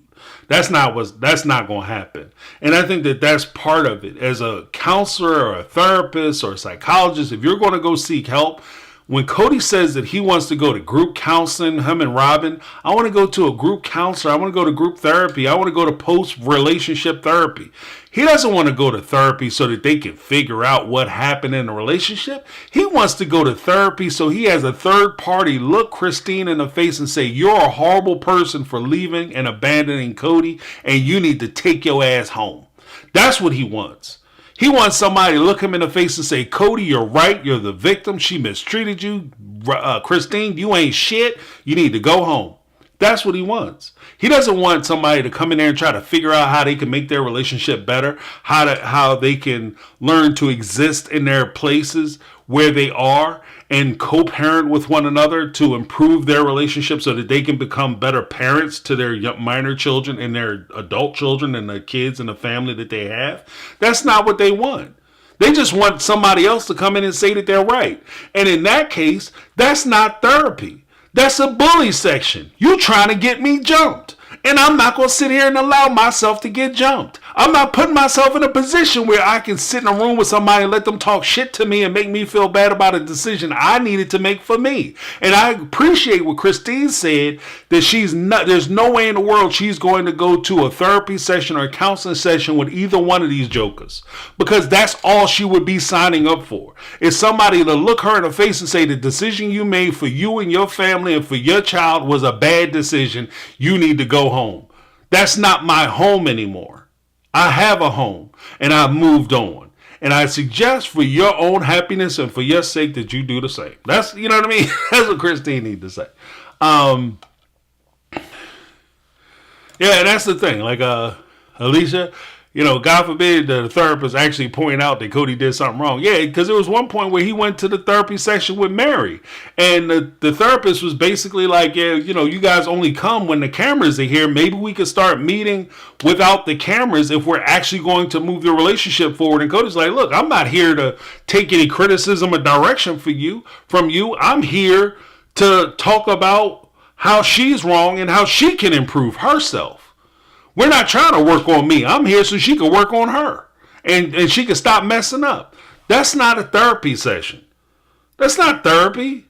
How am I getting better? How are we improving our relationship? If I'm the one that's always...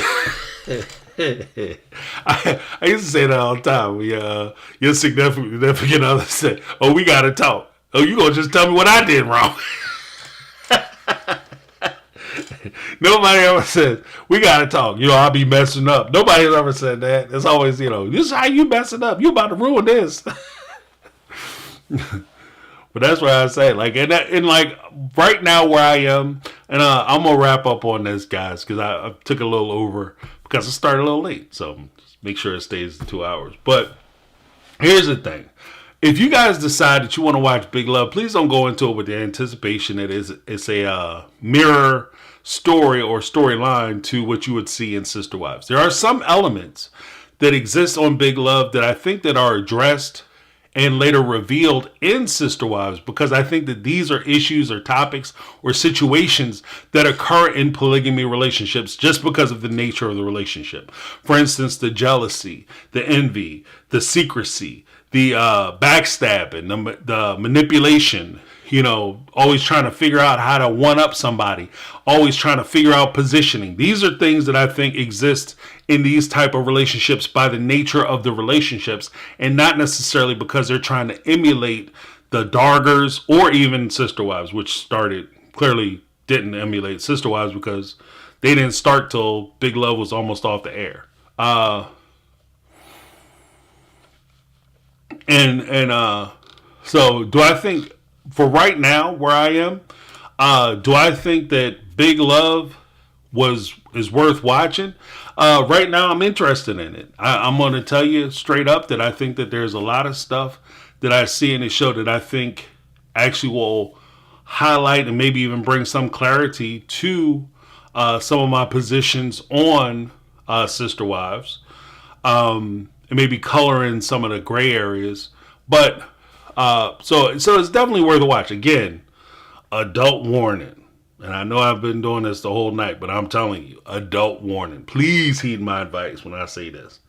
There's a lot of stuff jumping off on that show, and they're not shy about it. And Bill Paxton, I've seen that dude cheeks more than in that one movie, in that one season than I ever have. Like, I don't think I've ever seen Bill Paxton walk around with pants. And I think he was like a nudist in that show. Every time you turn around, you see his behind. So, let's see. Savannah G. Super chat. Thank you so much, Savannah. I appreciate you. That's awesome. Lizzie B. What does Lizzie B had to say? Cody, how dare you say I'm the one who's at fault? Mary cheated. Christine is a spoiled brat, and Janelle didn't help me with the kids. The problem isn't me, and though he is the common denominator, which is true. Like, if most of the problems that they have, you say that Mary cheated. Okay, fine, Mary cheated. Why did she cheat? Because you abandoned her. You was out the door. You were so gone. You emotionally, physically, sexually abandoned her. She was basically living as a single woman. So it's strange to even call it cheating. It's formally cheating because you guys were still in a relationship and you guys were still technically in a spiritual marriage and still technically together. But by all rights and all reality, you had already abandoned Mary. So to call her cheat, like saying that she's cheating, it is what it is. I like to call a thing. But, I mean, come on. That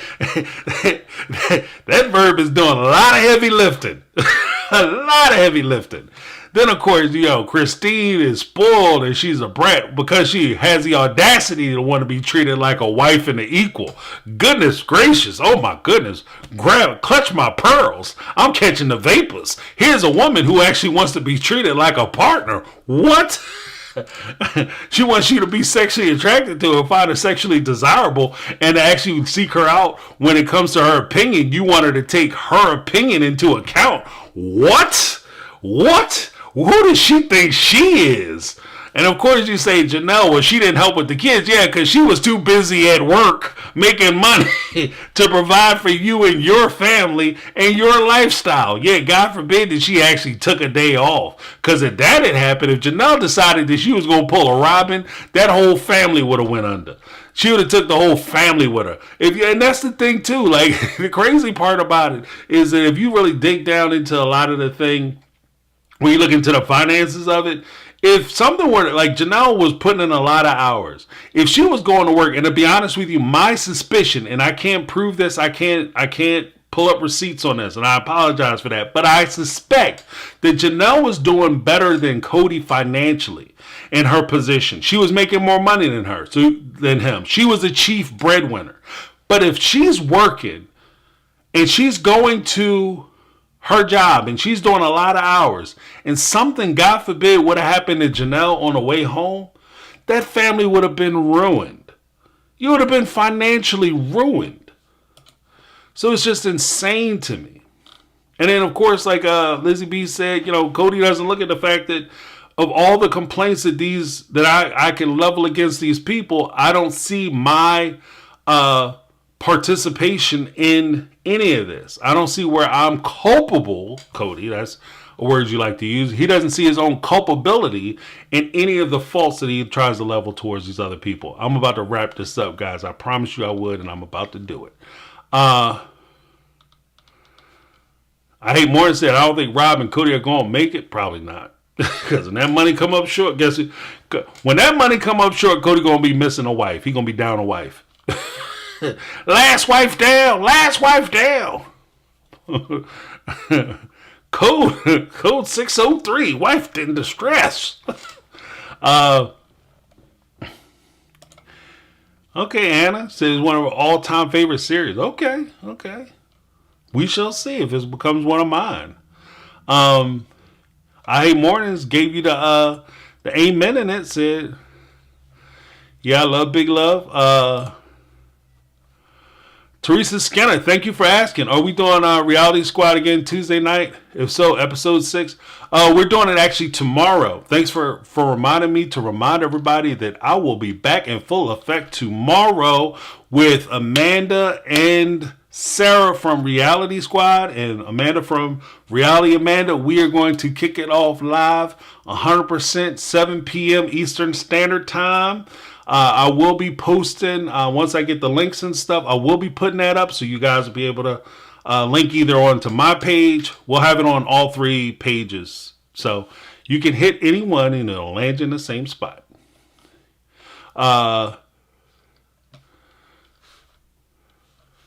Tomorrow we will be discussing. We'll be discussing episode 6. Oh, I think you're right. I think it is episode 6. It's either 5 or 6. I know it's early on. That part. Say again. Cody abandoned. Yeah. Cody abandoned. He abandoned her. She was abandoned. Yeah, make sure you hit that like and give me that HBO special. You know. Help a brother out special. Appreciate you guys. Make sure you hit the like and subscribe if you're not subscribed. And I will be dropping, just so you guys know, I will be dropping more videos this week. I'm going to do some Love After Lockup. That's coming out this week because I have some things I wanted to say with regard to Love After Lockup that I thought were kind of interesting with regard to how criminality is being pushed out as like a positive, net positive, and I wanted to address that. So I'll be talking about that. I'm also going to be talking about of course, speaking with Amanda and Sarah tomorrow. I'm going to release a video about Sister Wives probably tomorrow morning, talking about Cody. And I wanted to address something he said during Mormonism Live that really got my dander up. I was watching somebody called Senior Perspective. She's awesome too. I might ask her to collab, do something too, because she's interesting. I think she's also doing a book club, but she had said something with regard to Cody talking about some stuff he said during Mormonism Live podcast. I'll be putting that video out. It's going to be a short one, so you guys can check that out. Teresa Skinner with the $9.99 super chat. Thank you so much. And thank you, Teresa Skinner. You're awesome. Everybody in the chat is awesome. What time was that again, James? Tanya Johnson, thank you so much. It is 7 p.m. Eastern Standard Time tomorrow. We'll be dropping that. Going live again. And again, just for reference, I got this in the mail, people. Becoming Sister Wives. Up in the house. I'm going to be doing a book club, and I'll be doing the first chapter. I'm going to go through. I'm going to read through the first chapter. I'm going to give an analysis on what I read, and that's going to be a video that everybody can see. Then I'm going to formulate my Patreon, and we're going to use the Discord server for the Patreon. Like I'm going to have like a little group where we're going to have a book club where we're going to talk about becoming sister wives. We'll read the chapter. Then we're going to discuss. I want to discuss it a little bit. Then I'm going to run a panel, and I'm going to let you guys come up on the panel, and we're going to have an open discussion. It's going to be awesome. I can't wait to do it and get you guys in. But thank you guys so much. Tracy McMurray said, "Propaganda book of lies." I believe you. Because again, I've always held that the just real quick, I've always held that TLC has held the Sister Wives program, as I call it, me in my house, I call it the the PPP program. It's the polygamy propaganda program. 100% they're trying to put polygamy in a positive light, when a lot of the things that they try to purport to be positives for polygamy, they aren't even doing themselves. So, it's kind of like I'm going to talk about with the Love After Lockup video that I'm going to do this week, talking about some of the people. And I got a surprise for you guys for Love After Lockup. Ooh, a lot of good things coming with that. But the video I'm doing this week is a lot like what I'm going to talk about with polygamy with the Sister Wives, where these negative things are pushed forward as positive, net positives. And it creates a trap where people can fall into these traps because they think that based on what I see on TV, it's a positive thing, or based on what I hear about it, it's a positive thing because they're only telling you the positive things about it. But in reality, it's a very negative experience. So we'll be talking about that. But thank you guys so much for hanging out with me. I promised you I would get in and get out. This time, Teresa Skinner was the misinformation. Thank you guys for coming in, hanging out. Thank you to everybody who participated in the chat. This wouldn't be much of a stream or a live if you guys didn't keep the chat all the way live, keep it all the way friendly, keep it all the way poignant. So I appreciate you guys being good to me and being good to each other. That's important. I want to thank all my moderators. You guys are holding it down for me, making sure that you're reminding folks to hit that subscribe and like button, as well as keeping the chat safe for people to be able to participate in and have a good time. So you guys are a fundamental, critical part of the team. I appreciate you guys. Thank you guys so much for hanging out with me. That's my take. I'm James. This has been My Take on Reality, and I'm out.